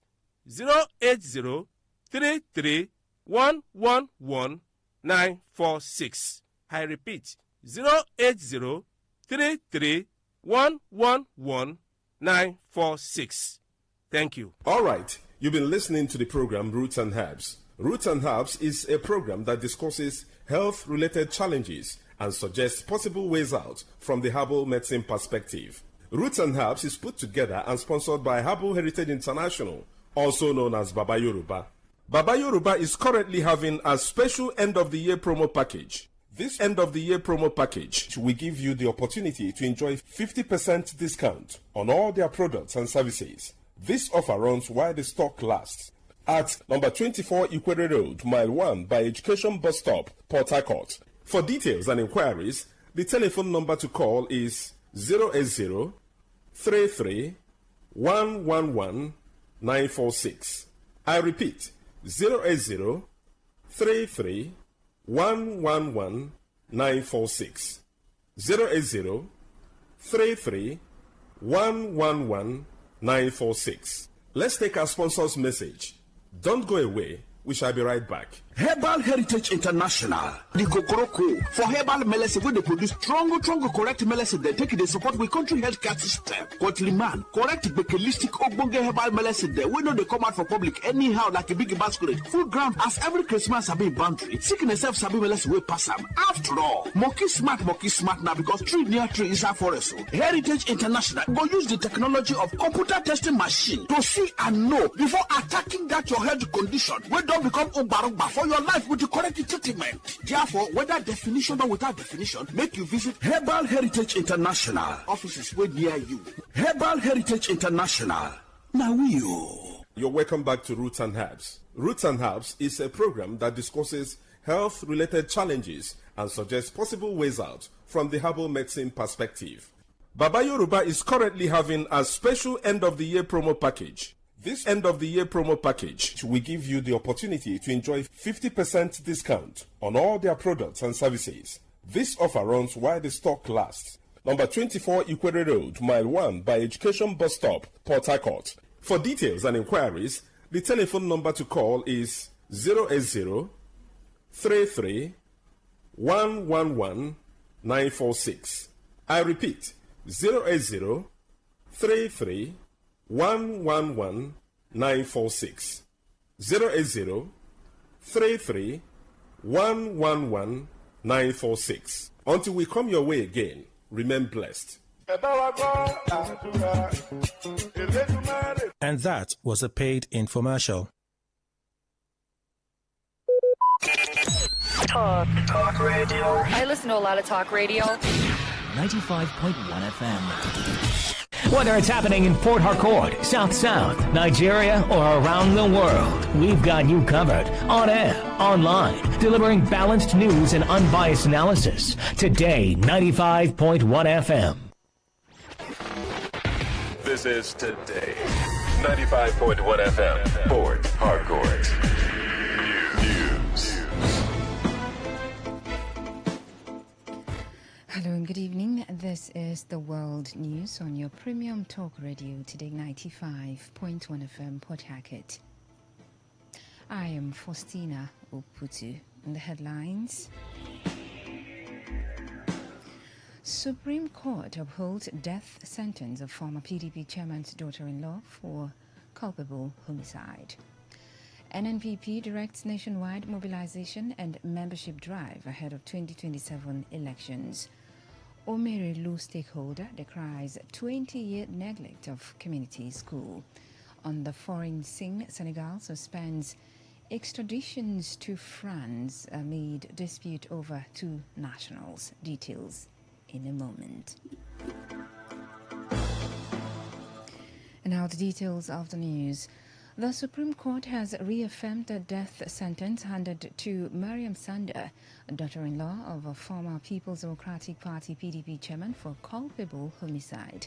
Sanda was originally sentenced to death by hanging by an Abuja High Court on January 27, 2020, after being found guilty of stabbing her husband, Biliyamin Bello, to death at the Abuja residence in 2017. She had spent about 6 years and 8 months at Suleja prison before President Bola Tinubu, exercising his executive powers, commuted her sentence to 12 years on compassionate grounds, citing the best interest of her children, her good conduct, adoption of a new lifestyle, model behavior in prison, and remorsefulness. Earlier today, a 5-member panel of the Supreme Court, in a split decision of 4-1, restated the original judicial pronouncement ordering her death by hanging. The court dismissed her appeal, ruling that the prosecution had established her guilt beyond reasonable doubt and that the Court of Appeal's earlier decision upholding the trial court sentence was unassailable.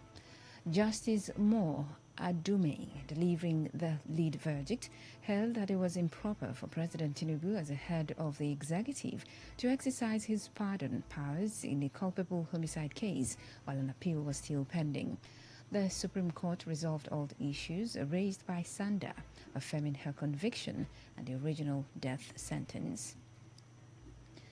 The new Nigeria People's Party (NNPP) has instructed its state's executive committees across the country to immediately begin mobilizing politicians of proven capacity, integrity, and honor ahead of the 2027 general elections. The party also directed them to embark on fresh membership registration and update their existing registers. This directive was contained in a statement by the party's founder and chairman, Board of Trustees Boniface Anyebonam in Lagos. Anyebonam stressed that all state and local government executives must ensure that only politicians with verifiable records and unquestionable character are admitted into the party. He noted that the NNPP lost valuable time due to its leadership tussle with the Senator Rabiu Kwankwaso-led Kwankwasiya movement, a conflict that resulted in multiple litigations and hindered the party's participation in recent elections. He stated that with most of the disputes now resolved, the party must refocus on its core mission of promoting good governance guided by the fear of God. According to him, existing members unwilling to uphold the principles and ideals of the NNPP are free to live for other political parties. The African Democratic Congress, ADC, has accused the governors joining the All Progressives Congress, APC, of lacking character, claiming their defections are driven by personal convenience rather than political conviction. Speaking during a television program, ADC National Publicity Secretary Bolaji Abdullahi said it takes conviction, character and courage for anyone, even a sitting governor, to join the opposition party. Abdullahi's remarks come amid a spate of high-profile defections over the past year, reshaping Nigeria's political landscape. The ADC official described the APC as the greatest threat to Nigerian democracy, accusing the party of undermining opposition, manipulating structures, and creating a false sense of inevitability around the 2027 elections. Abdullahi said the APC's tactics risk limiting democratic choice and echoed historical parallels with the PDP's dominance in 2007. Rivers State Governor Siminalayi Fubara has declared that he is the leader of the All Progressives Congress APC in the state. Speaking during the inauguration of the Ikwere-Igrita Road project, Governor Fubara acknowledged the recent protests in the area, noting that residents had expressed strong concerns over the need for improved infrastructure. He said the construction of the road was a direct response to those demands. The governor highlighted the importance of the newly inaugurated road, explaining that it offers residents safer and more convenient access to their communities, sparing them the inconvenience and potential security risk associated with passing through the airport route. Governor Fubara called for sustained cooperation among stakeholders to ensure the successful completion and long-term maintenance of the project. At the sense of provocation, my people will come and block the airport. I said we need to look for a permanent solution to this problem. So what we're doing, we have already created to create a bypass where the community people can access their place without interfering with the issue of the airport. The truth about it, it is not even healthy that you should be passing through the airport to your communities in case something happens. So we have resolved this issue for you today. We can't leave all those responsibility in the hands of the Honorable Minister and Mr. President. Today, I'm also very happy this morning. I'm not just a member of the All Progressive Congress. I am the number one. I have collected my card and the form is 0001. The Emeka Beke-led faction of the All Progressives Congress APC in Rivers State has condemned Governor Siminalayi Fubara's acceptance of a party membership card presented by factional chairman Chief Tony Okocha. Reacting to the development, the publicity secretary of the APC in Rivers State, Darlington Woju, said the governor's acceptance of the card amounted to legalizing illegality. He insisted that Tony Okocha had been sacked by a court of competent jurisdiction, a matter he noted is still pending before the appeal court in Port Harcourt, adding that Okocha therefore lacks the authority to issue any party documents to the governor. Oju described the governor's registration as illegal, saying the act undermines the judiciary and the rule of law. He warned against actions capable of provoking fresh litigations, stressing that running to Government House by those he described as illegal persons who register the governor cannot invalidate the judgment of the court. Then a loud statement is being made mocking the judiciary and the rule of law. Therefore, running to the government house to fraudulently register the governor was and is a strategy to validate Tony Okocha's group. But does that invalidate the judgment that nullified the Congress that purportedly produced Tony and Co? The answer is a resounding no. Therefore, they must all stop creating room for further litigations within the All Progressive Congress in Rivers State, because the so-called registration done by an illegal entity is null and void. Moving on, a stakeholder in Omerelu community in Ikwere local government area of Rivers State, Amadi Obenichi, has lamented the total neglect of the community government secondary school for more than 20 years. Speaking with Today FM's Sandra Kenneth after the commissioning of the Ebeda Omerelu Link Road by the River State Governor, Obinichi said the school, established to serve both Ebeda and Omerelu, has suffered prolonged infrastructural decay, creating room for encroachment. He stressed the need for equal attention to all sectors, noting that a conducive learning environment remains essential for quality education. Obinichi further revealed that the school lacks any form of protective structure for students, especially at a time when school safety is a national priority. According to him, the school's strategic location along the newly inaugurated road has made it even more vulnerable, as it is now exposed to increased movement and alleged encroachment by herders. He described the situation as a severe educational and security crisis, warning that the current state of the school undermines the developmental gains expected from the completed link road. The governor should come to the rescue of the students. The school has been like that in the past 20 years. Now that that road is commissioned, it will pose more danger to the students because headers will not have more access to the place. We are appealing that the governor should know that the people of Omerelu also voted him and they are also citizens of the state and should not be allowed to suffer. The governor should come. It's just an appeal. The renovation of that secondary school is very, very necessary. That place has been a citadel of knowledge and learning in the late 90s and part of early 2000s. Something urgent should be done. Governor, we are appealing to you. The Community Development Committee Chairman of Umpolorumigbo in Obiakpo local government area of Rivers State, Chinedu Dadi Echene, has raised concerns over the deplorable condition of the Obiwali Ekanka Road, describing it as a death trap. Speaking in an interview with Today FM's Sandra Kenneth, Daddy Echene said the road has remained abandoned for years, heightening fears among residents and motorists. He recounted several accidents recorded on the route, especially during the rainy season. That road have killed so many people, including pregnant women. They have miscarriages passing that road. That road is so bad. I would advise any pregnant woman who is pregnant not to pass that road because we have miscarriage. That road is very bad. So that's the condition of the road. It is something that if you want to commit suicide, you don't just need to go and kill yourself when you're pregnant. Just pass that road and you just die. From Bolu Junction straight to the Ekankai. If that place, if they can even patch that place for us, we will manage it. If they cannot award it, that place is hell on earth. That place has been like that for over 3 years or more.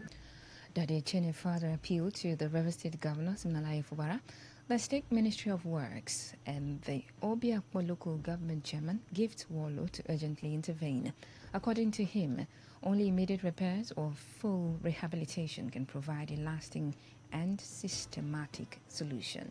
I am calling on the executive governor of this state, Siminalayi Fubara, to come to our aid. That road is something else. I'm calling on the local government chairman, Gift Wall, to please come to our aid. Please come, even if it is to repair the road for us. Even if he's not awarding it, just make it more terrible for us. You can't pass there now. Pregnant women, some 1 month or 2 months ago, had miscarriage there. A pregnant of 4 months, she had miscarriage because of the gallop.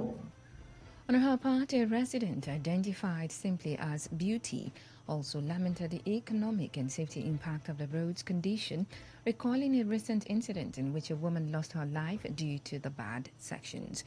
She urged the state government to either award the project or carry out repairs, including fixing the drainages. The past rainy season, it was like a hell.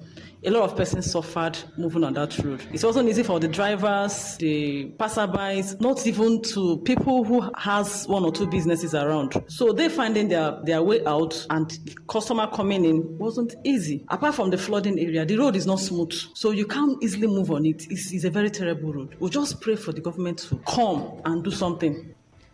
You're listening to the World News on Today 95.1 FM, Voice of the People. After the break, more news, foreign and sports stories. Do stay tuned. Every day, every hour, when the big stories break, depend on our 24-hour news team to bring you the latest. Today 95.1 FM.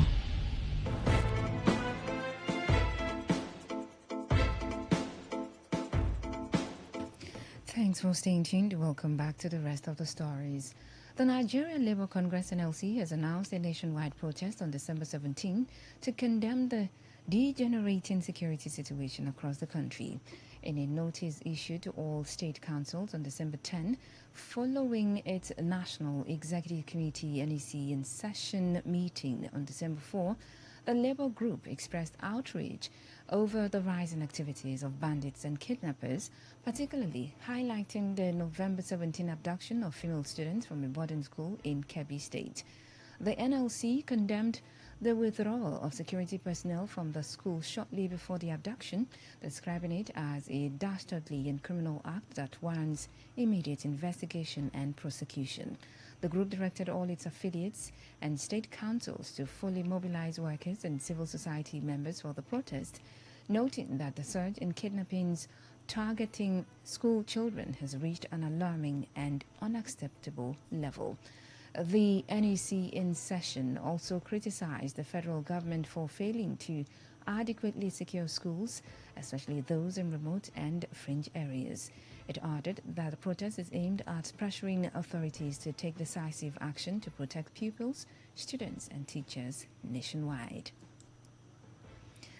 On the foreign scene, Senegal has announced the suspension of all extraditions to France, accusing Paris of refusing to return 2 Senegalese citizens. Justice Minister Yassine Fall said the dispute followed a French court's postponement last month of a decision on whether to extradite a Senegalese media baron critical of Dakar, and comes as Senegal seeks the extradition of a businessman under investigation for financial irregularities. The French Appeals Court in late November sought further details from Dakar regarding the extradition request for media magnate and government critic Madiambal Diagne, who fled to France in September and is wanted over alleged financial misconduct. Since the 2024 overthrow of former President Macky Sall, A close French ally, Senegal's government has adopted a more critical stance towards Paris, though it has stopped short of fully severing ties with its former colonial ruler. And in sports, all is now set for the 2025 Odumaye Peace and Unity Football Competition, scheduled for Saturday, December 13 at the State School 2 field in Rumekbe, Emoa local government area of Rivers State. The event will be chaired by renowned legal practitioner and special advisor to the governor on political affairs and strategy, Forgiven Amakri, while the paramount ruler of Rumekwe clan, His Royal Highness Christian Ivekuru, will serve as the father of the day. According to a statement by the coordinator of the tournament, Pastor Innocent Okobule, who is also a legal practitioner, the highly anticipated competition will be officially kicked off by the immediate past Vice Chancellor of Rivers State University, Professor Nderum Okobule, at 4 p.m. prompt. The tournament is sponsored by the Sunday Okobule Foundation. The annual homecoming event is designed for talent discovery within the locality, providing young players exposure for global competitiveness while promoting unity, peace, and understanding across the entire Rumekbe community. The statement also urged scouts, coaches, ex-footballers, and the general public to attend the opening ceremony tomorrow, as well as the closing activities scheduled for January 2, 2026. To end the news, here's a summary of the major stories. The Supreme Court has upheld the death sentence of former PDP chairman's daughter-in-law, Mariam Sanda, for culpable homicide. The NNPP has directed its state executive committees to commence nationwide mobilization and membership drive ahead of 2027 elections. We told you that a stakeholder in Omerelu has decried 20-year neglect of the community school. On the foreign scene, you also heard that Senegal has suspended extraditions to France amid dispute over two nationals. And that's the news, is edited by Stella Sasongo Okori. For comments and inquiries, please call 0818-389-2850 or send your emails to news@todayfmlive.com. You can read our stories on www.todayfmlive.com. Follow us on Facebook at Today95.1fm, on Instagram and on X at TodayFM951. You can also join our YouTube live at Today95.1fm. I am Faustina Oputu. Good evening and thank you for listening. Today's news, today's entertainment, today's sports, today's issues. Today on Today 95.1 FM, Port Harcourt. What's a successful business without sales? And what is sales without an audience? Well, do you know that you can reach 8 million listeners across 6 states in 2 geopolitical zones all at once? How? With Today 95.1 FM, you can get millions of people to know about your business. And what does that mean to you? More sales. Call 081-389-2850 now for more information.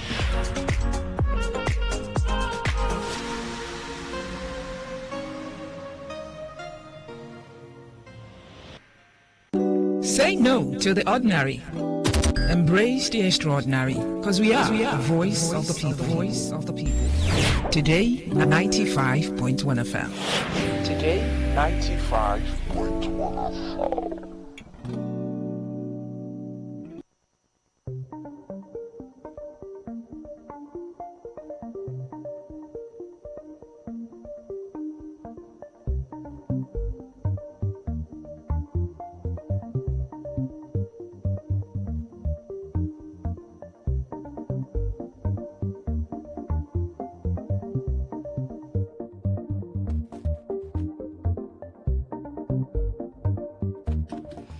Hello and good evening once again. This is Today 95.1 FM Port Harcourt, Voice of the People.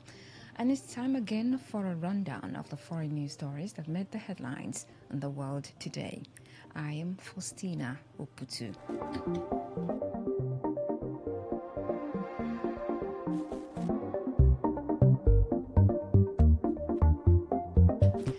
In the headlines, Ghanaian influencer accused of romance scam.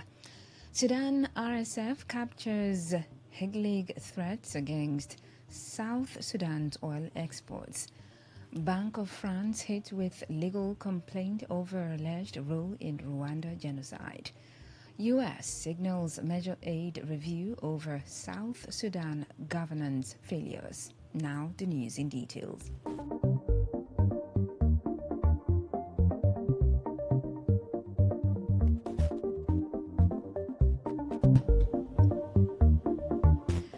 A Ghanaian social media personality known as Abu Trisha has been arrested over claims of running a romance scam that stole more than $8 million from older Americans. U.S. prosecutors say Trika used AI tools to create fake identities, approaching victims on dating sites and social media, and slowly gain their trust before asking for money. He now faces charges in the United States for conspiracy to commit wire fraud and money laundering. However, if found guilty, he could face up to 20 years in prison. Dozens of people have been killed Tuesday evening in a drone strike near Sudan's largest oil processing facility carried out by the Sudanese Armed Forces SAF. The RSF, which has been fighting Sudan's military since 2023, said the oil field in Heglig was attacked a day after the RSF seized the facility near the border with South Sudan. Both sides told newsmen that the exact number of dead and wounded could not immediately be confirmed. They also reported that 7 tribal leaders and dozens of RSF troopers were killed. South Sudanese soldiers were among the dead in the attack by a Turkish-made Akinci drone, which condemned the attack as a violation of international law. Congolese refugees have recounted harrowing scenes of death and family separation as they fled intensified fighting in the Eastern Democratic Republic of Congo, DRC. The Rwanda-backed M23 rebels captured a strategic city despite a recent United States brokered peace agreement. The M23 has cemented control over Uvira, a key lakeside city in DRC's South Kivu province that it seized, despite a peace accord that President Donald Trump had called historic when signed in Washington just 1 week earlier. The day before, M23 fighters combed the streets to flush out remaining Congolese forces and allied militia known as Wazalendo after taking over key parts of the city. Meanwhile, at Nyarushishi refugee camp in Rwanda's Rusizi district, Akilimali Mirindi told newsmen that she fled South Kivu with just 3 of her 10 children after bombs destroyed her home near the border. The regional officials also said more than 413 civilians have been killed since fighting escalated in early December, with women and children among the dead.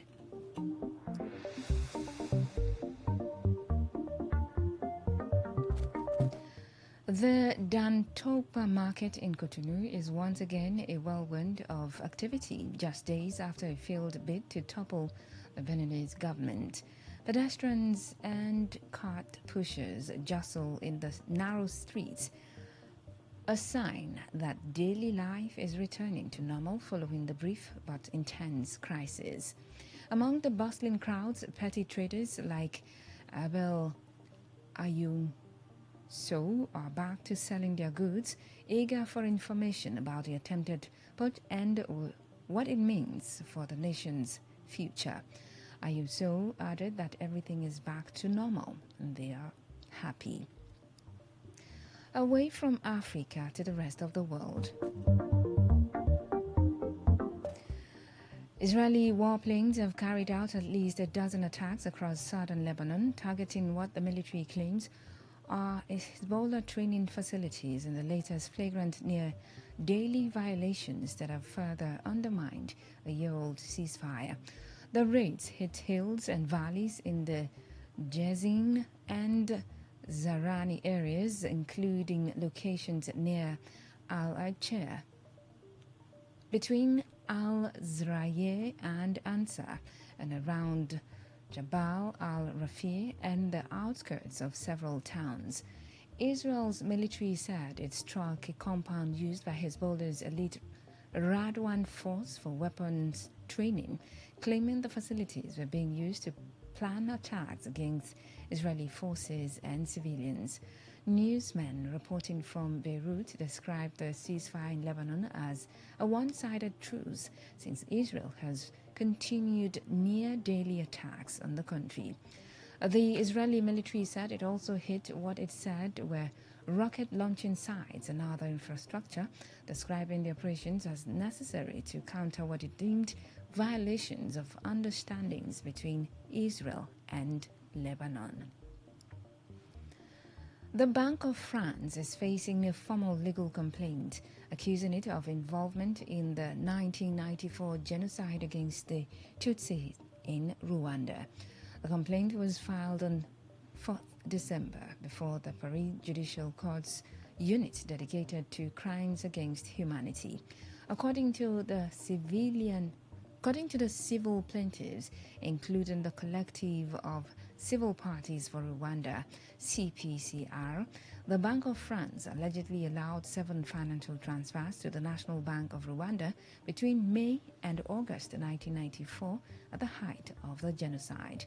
However, the payments, totaling the equivalent of about 486,000 euros today, reportedly continued even after the UN imposed an arms embargo on 17th May 1994. The plaintiffs further argued that these transactions may have supplied the interim Rwandan government with funds that could have supported the procurement of equipment deemed critical to the genocidal regime, potentially facilitating the violence. The Bank of France has responded by saying it has no remaining trace of these transfers, noting that many records older than 10 years are routinely destroyed. Fighting between Cambodia and Thailand have entered its 5th day, with Cambodia accusing the Thai military of continued shelling and Thailand's caretaker Prime Minister Anutin Chanvirakul confirming that he is scheduled to speak with the United States President Donald Trump. The Thai forces allegedly carried out new attacks in 3 Cambodian provinces in the early hours of this morning. It was reported that Thai forces opened fire in the Ta Muan, Ta Krabi and Tma Don areas of Cambodia's Oda Mianche province. It also reported that no new casualties were reported following the renewed fighting. And at least 20 people were killed across both countries, with nearly 200 more wounded. Judges and prosecutors at the International Criminal Court, ICC, have been cut off by banks, credit card companies and tech giants like Amazon as a result of sanctions brought by the United States President Donald Trump administration over war crimes investigations into Israeli and U.S. officials. The Associated Press agency reported earlier today on the sweeping and punitive effect of the U.S. sanctions on 9 staff members, including 6 judges and the chief prosecutor of the Hague Court. The measures, introduced in an executive order by Trump earlier this year, block their access to basic financial services and everyday activities like online shopping and email, and prevent them from entering the U.S., subjecting them to the same restrictions as those brought against figures like Russian President Vladimir Putin, who nevertheless was allowed to visit the U.S. state of Alaska for a summit with Trump in August. The ICC, the world's permanent war crimes tribunal with 125 member states, was targeted with the restrictions in February, with the White House saying the move was in response to the illegitimate and baseless actions targeting America and close ally Israel. The order followed the ICC's move to issue arrest warrants for Israeli Prime Minister Benjamin Netanyahu and his former defense minister Yoav Gallant for crimes against humanity and war crimes committed during its genocidal war on Gaza. The U.S. state has issued a sharp warning to South Sudan, saying it may cut foreign aid after accusing the government of imposing exorbitant fees on humanitarian groups and blocking their operations. In a statement from the State Department's Bureau of African Affairs, Washington said these actions violate South Sudan's international obligations and could lead to a review and potentially significant reductions in U.S. assistance. The U.S. is one of South Sudan's largest donors, and decades of conflict and weak governance have left more than 70% of the country's 11 million people dependent on humanitarian support for food, health care, and other basic needs. Washington said the crisis is being worsened by poor governance, mismanagement of public funds, and what it called predatory practices targeting aid organizations.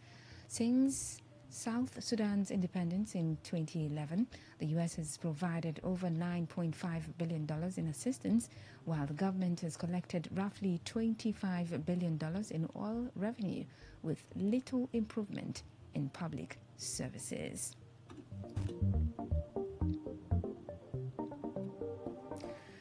Germany has accused Russia of a cyber attack on air traffic control and attempted electoral interference, and summoned the Russian ambassador. A foreign ministry spokesman said Russian military intelligence was behind a cyber attack against German air traffic control in August 2024. The spokesman also accused Russia of seeking to influence and destabilize the country's federal election in February this year. The latest accusations come amid heightened concern in Europe over suspected Russian cyber attacks since Moscow launched its full-scale invasion of Ukraine in 2022. The foreign ministry added that Germany, in close coordination with its European partners, would respond with countermeasures to make Russia pay a price for its hybrid actions. And that story from Germany concludes tonight's edition of The World Today, as produced by Musu Uloma of the News Department. But before we go, here's a summary of the stories that made the headlines.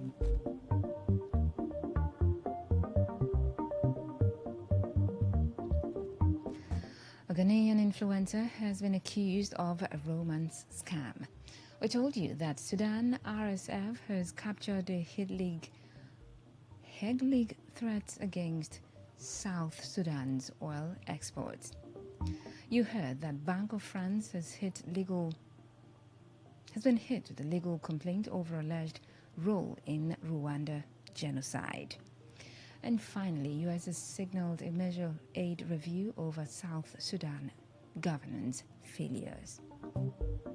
Until the same time next week, do have a lovely weekend. And thank you for listening. I am Faustina Oputu.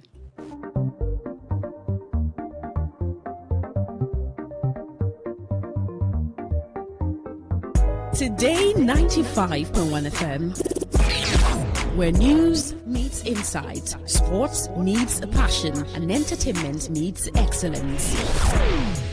Expert analysis from seasoned professionals and our top analysts, informing, educating, and entertaining you. Your voice, your station. We are the voice of the people.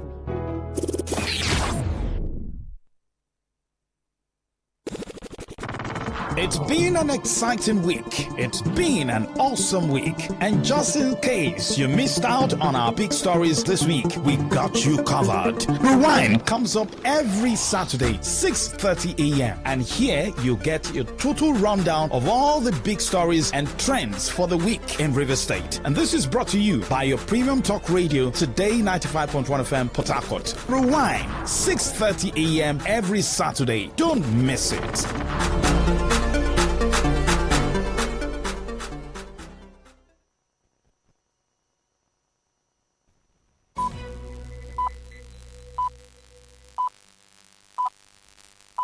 BBC World Service. I'm Nkechi Obona in Nairobi with Focus on Africa. Weight loss drugs have become a major talking point. These medications were initially used to treat diabetes, but now millions are using them to shed some kilos. They're already popular in countries like the US and the UK, and now their use is growing in Africa. We follow one woman's journey. I got halfway to 90 kgs, I was 85 kilos and I was like, Shiro, absolutely not. One of the ways in which being on this treatment has helped is that it's completely changed how I relate with food. But what does medical research say about them? The vast majority of people will actually tolerate it fairly well.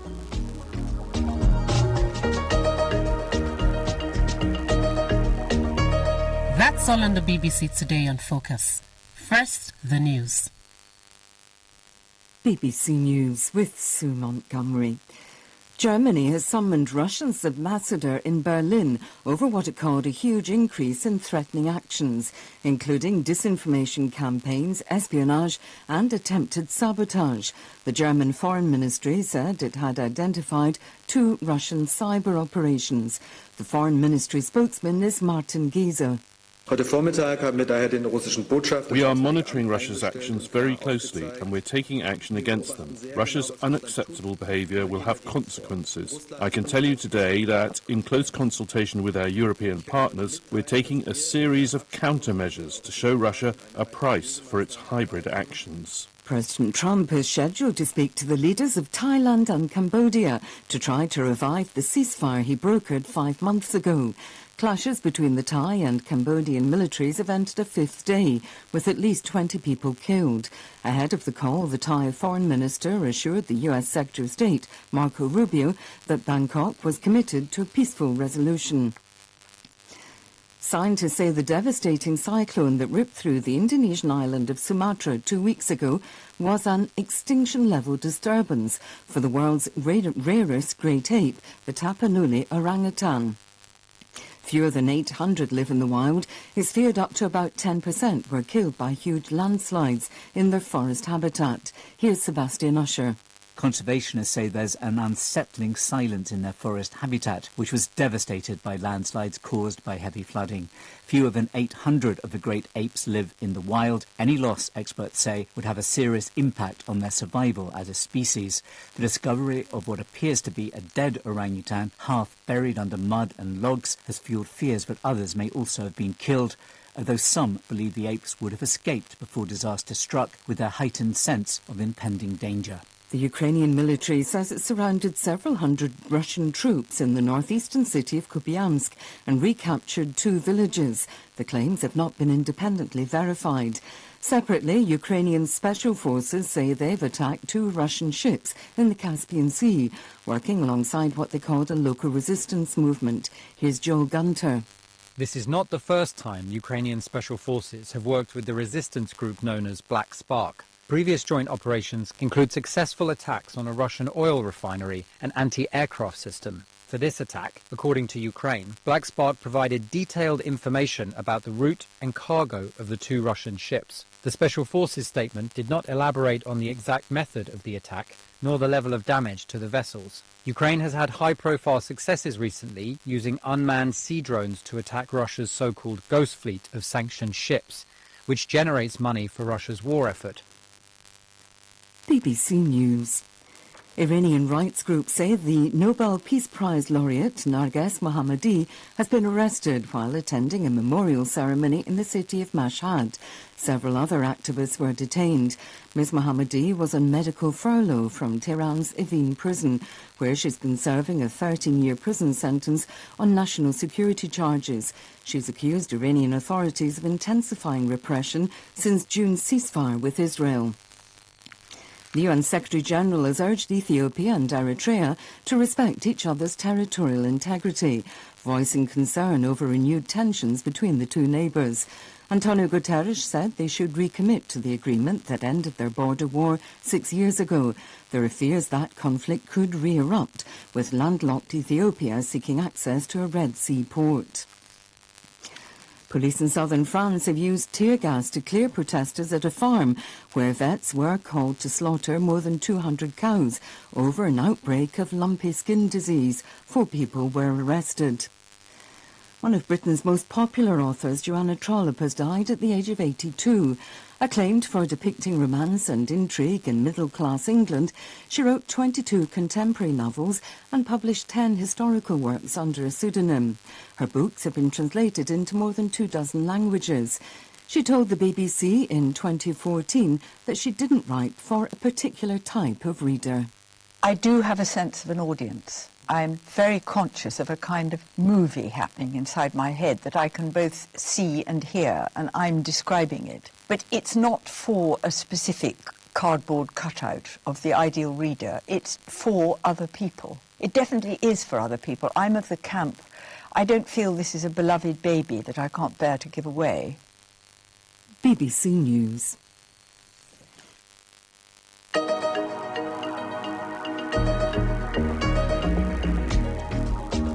Hi guys, I'm Nkechi Obonna with Focus on Africa.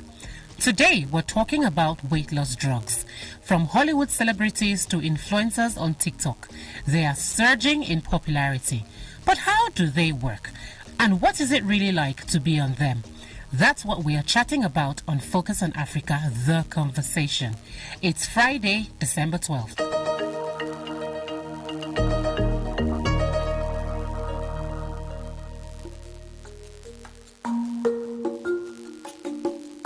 I looked in the mirror and was like, wait a minute, when did this happen? How did I get to this point? And then on top of everything else, I started to have issues with my health. My joints started to suffer. I was out of breath going up a single flight of stairs. Yeah. And that is ridiculous. I was like, I've always been an active person. That's Shiru Muriuki. She is a journalist and content creator based here in Nairobi. Shiru has been using weight loss injections for several months now, after years of struggling with her weight. I got halfway to 90 kgs. I was 85 kilos and I was like, Shiro, absolutely not. It was more like, I can see where this is going and I want to stop it before it gets there. One of the ways in which being on this treatment has helped is that it's completely changed how I relate with food. Now, these jabs that Shiro is using were initially used for diabetes treatment, but along the way, people realized they also help you shed some extra kilos. And now, for the first time, the World Health Organization has issued guidance on using them for the treatment of obesity. But it's not like they don't come without side effects. Girl, the constipation? Yep, you will be backed up. Ooh.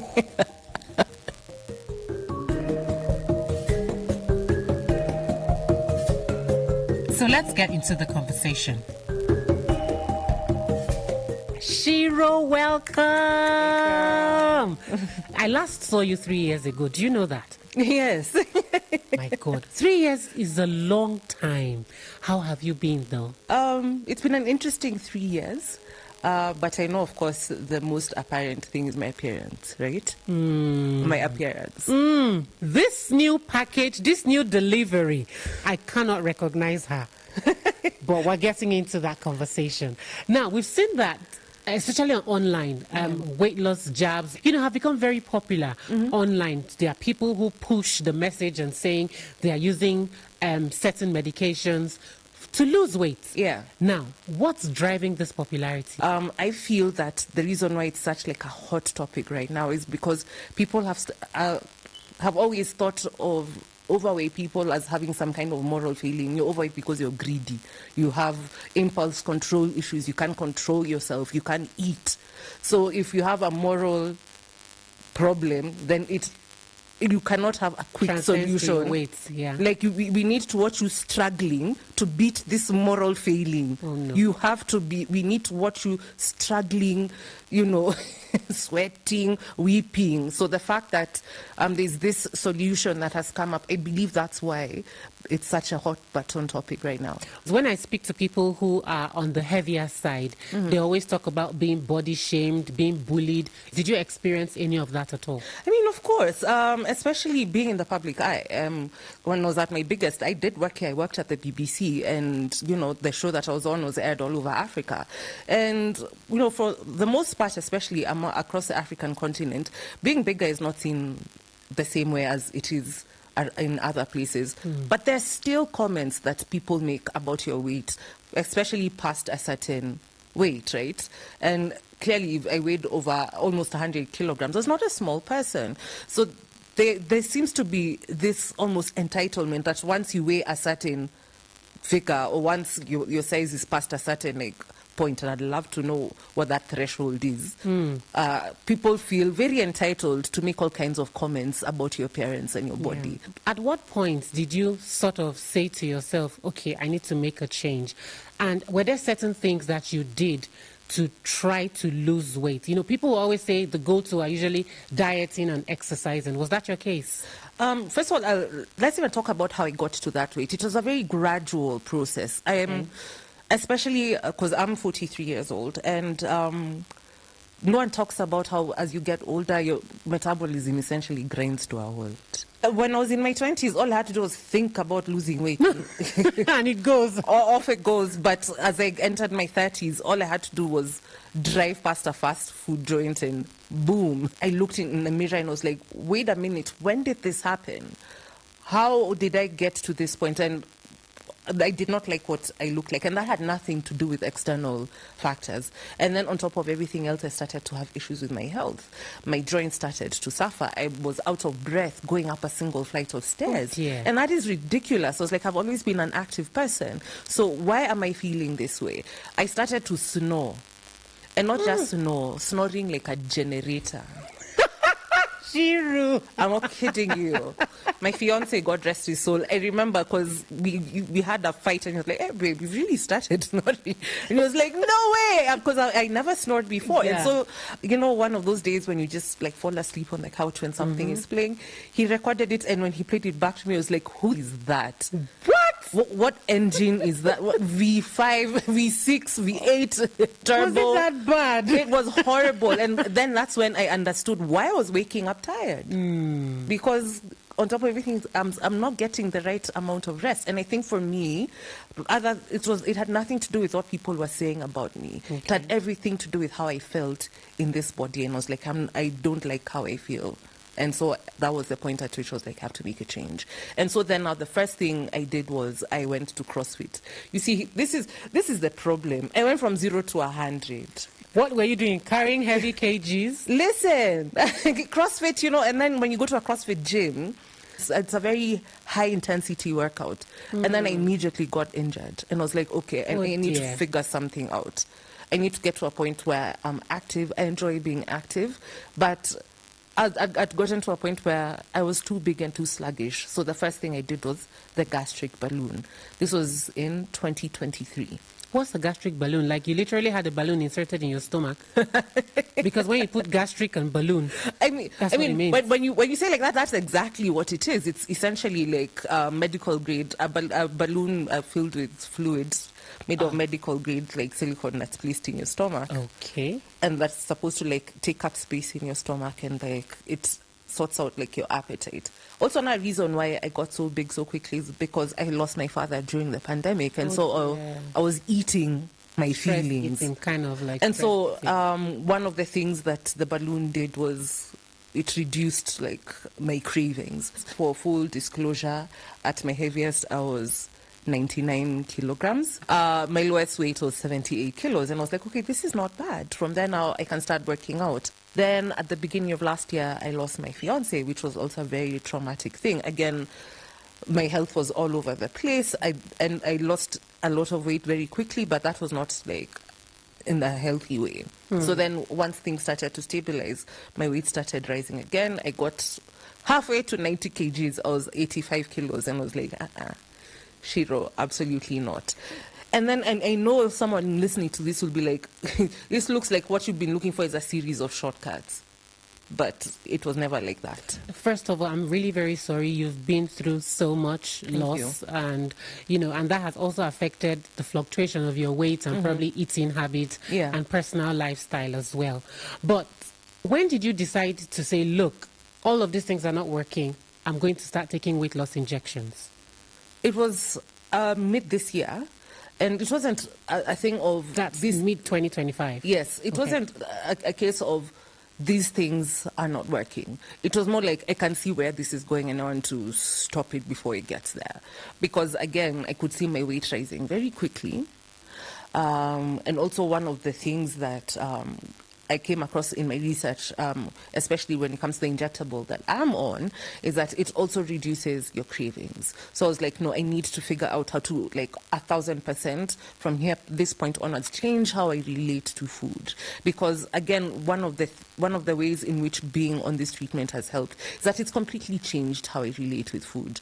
I remember when I was younger, and it was school holidays, and I was constantly going to the fridge, and my dad would ask me, are you hungry or are you bored? That sounds like something I do, because I make so many trips to the fridge. Either I'm watching a TV or I'm reading a book or something. I just want to nibble. Are you on hungry something. or are you bored? So I can totally relate to that, actually. So I think for me, it's... The injectable that I'm on has kind of quieted all that noise. And so I'm able to focus on the things that matter rather than constantly thinking about food.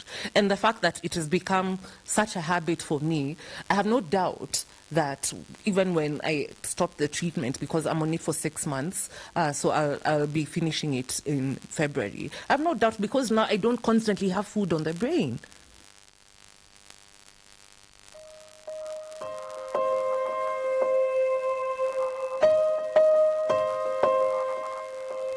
So before we continue with Shiri's journey, I wanted to find out about how these weight loss drugs actually work. I've been catching up with Dr. Marius Vosserfall from South Africa to find out more. So we know from research that when you eat, there are specific cells in the gut that releases GLP-1 and GIP in response to what you have eaten, and the job of GLP-1 is to go and stimulate the pancreas to release insulin. But the GLP-1 also suppresses your appetite hormones, and it increases your satiety hormones, and it decreases your stomach emptying. So food stays in your stomach a little bit longer. You feel full after a meal. So we can now, with synthetic medication, with injections and tablets, we can target those specific receptors, the GLP-1 receptors and the GIP receptors. And you can use medication like semaglutide, also known as Ozempic and Wegovy, and tirzepatide, which is GLP-1 and GIP, that is known as Mounjaro. We can use these medications to target those gut hormone receptors, which then gives you the same effect as your own body's hormones would do. In other words, it increases your satiety hormones, it decreases your hunger hormones, it decreases the food emptying from the stomach into the gut. And in that whole process, it's been shown that semaglutide can give you, in a high dose, between 15 and 20% weight loss, which is sustained as long as you are using the medication. Tirzepatide has been shown to give you up to 22% weight loss, again, sustained as long as you are using the medication. That leads me to my next question. What's your relationship with food? I know the cravings have reduced, but how are you reacting to food? What's your relationship, basically? One of the ways that that we are taught to eat, especially like the place I go to for my treatments, is they tell you that because one of the how the medication works is that it slows down gastric emptying, so food stays in your stomach for a longer period of time. And one of the things that I realize is that how I eat also needed to change. Like things like chewing your food. When you think about it, how long do you chew your food?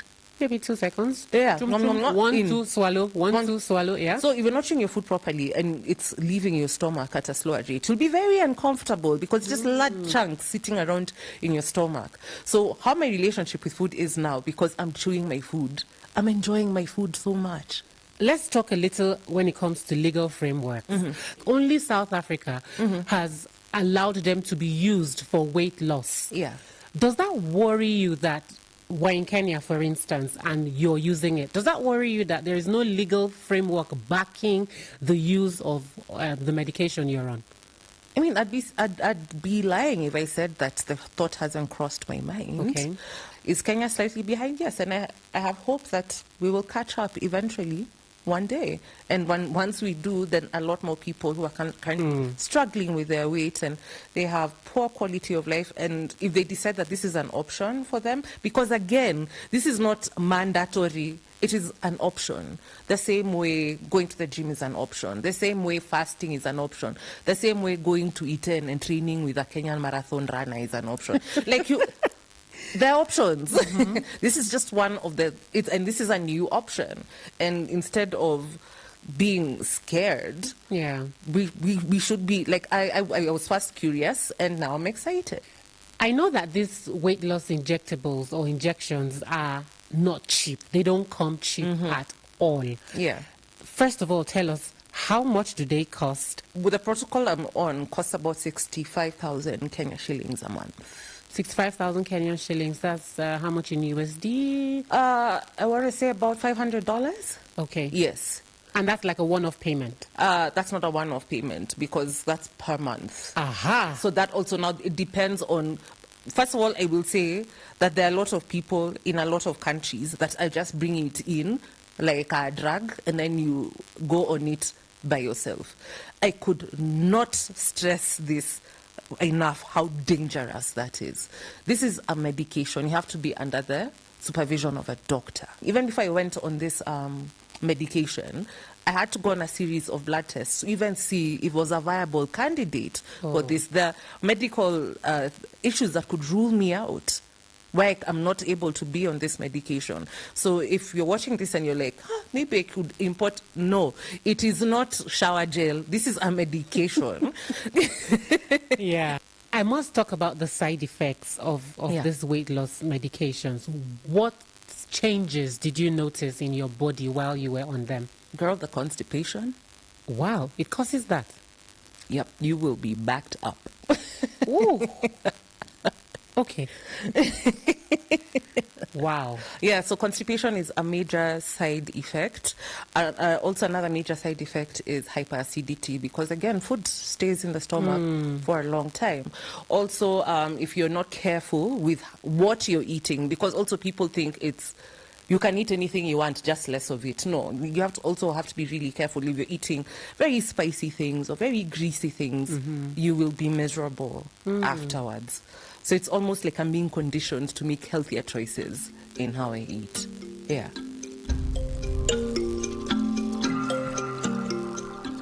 Now we're going to return to Dr. Marius Vossafall. What is medical research saying about these weight loss jabs? What we do know from studies up to about 10 years is that the vast majority of people will actually tolerate it fairly well. So you've got gastrointestinal side effects which are often passing in nature. So up to 40 or 44% of people starting on GLP-1s or GIPs will complain of nausea or vomiting or diarrhea, some constipation, some abdominal discomfort. But these are not dangerous side effects. But from that 40 to 44% of people, let's say about 6 to 8% of people will not tolerate this drug due to the gastrointestinal side effects. But the moment you stop the drug, the side effects will also get better. You do have a dangerous side effect called acute pancreatitis. That happens about 0.2% of people, so it doesn't happen a lot. But acute inflammation of the pancreas will pretty much have you end up in hospital on clear fluid, severe abdominal pain. It is a dangerous condition that can actually have severe consequences, but it does not happen a lot. But because acute pancreatitis is a risk, we know that we will not prescribe this medication to people that have had previous pancreatitis, people with previous gallstones or alcoholic-related pancreatitis. Then there were previous questions about thyroid disease, because in rodents, they found a specific kind of thyroid cancer associated to the medication. But even after 10 years of post-research analysis and keeping an eye on this internationally, there's not been a single human that has developed thyroid cancer. Then there's a buzz about a condition that causes blindness in one eye. But the risk is really small. But these drugs have been shown to be safe up until now. There are no big alarm bells going off because currently demand is outstripping supply. There has been a very big problem internationally with counterfeit and compound molecules being produced, which the public can access without scripts on websites which are actually illegal. And some of these compounds have been analyzed and found to have traces of insulin, traces of drugs in it that actually makes the patient addicted to it. You need to use those that have been tested, those that have been approved in your country, so that you can hopefully be on the safe side and not end up with a counterfeit that can cause a lot of harm.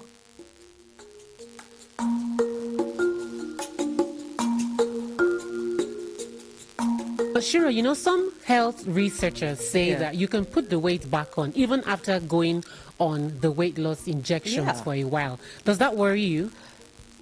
It's not something that worries me because I've made this a lifestyle.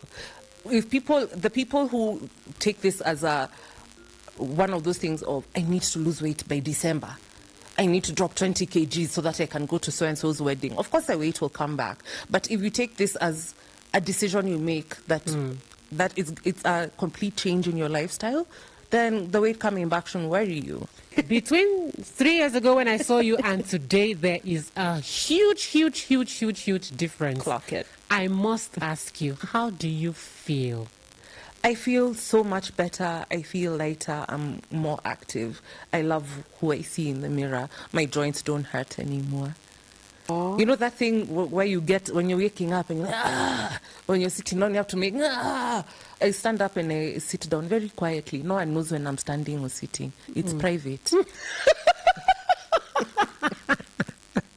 So yeah, that's one of the things. And I just love how I look and I love how I feel. And I love working out now and I love walking. And wow. Yeah. I have to ask you this before we go, Shiro.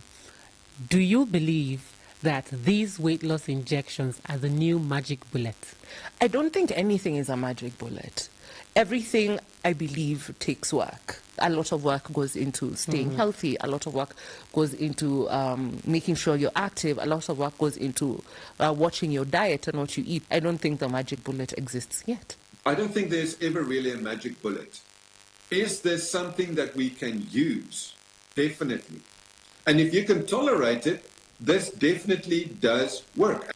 If you do not try and put in an effort to aid this strategy, then you will have diminished results, or you can actually pick up weight later on.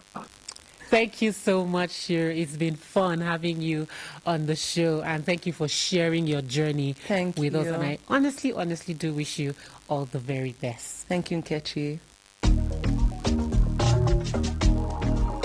As we've heard today, there are both pros and cons to weight loss jabs, and research is still ongoing about their long-term use.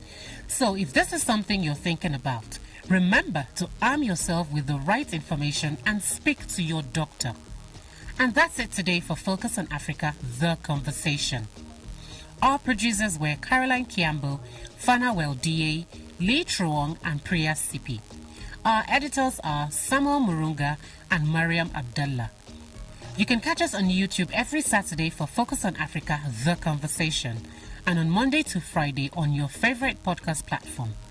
I'm Nkechi Ubunna. See you next time.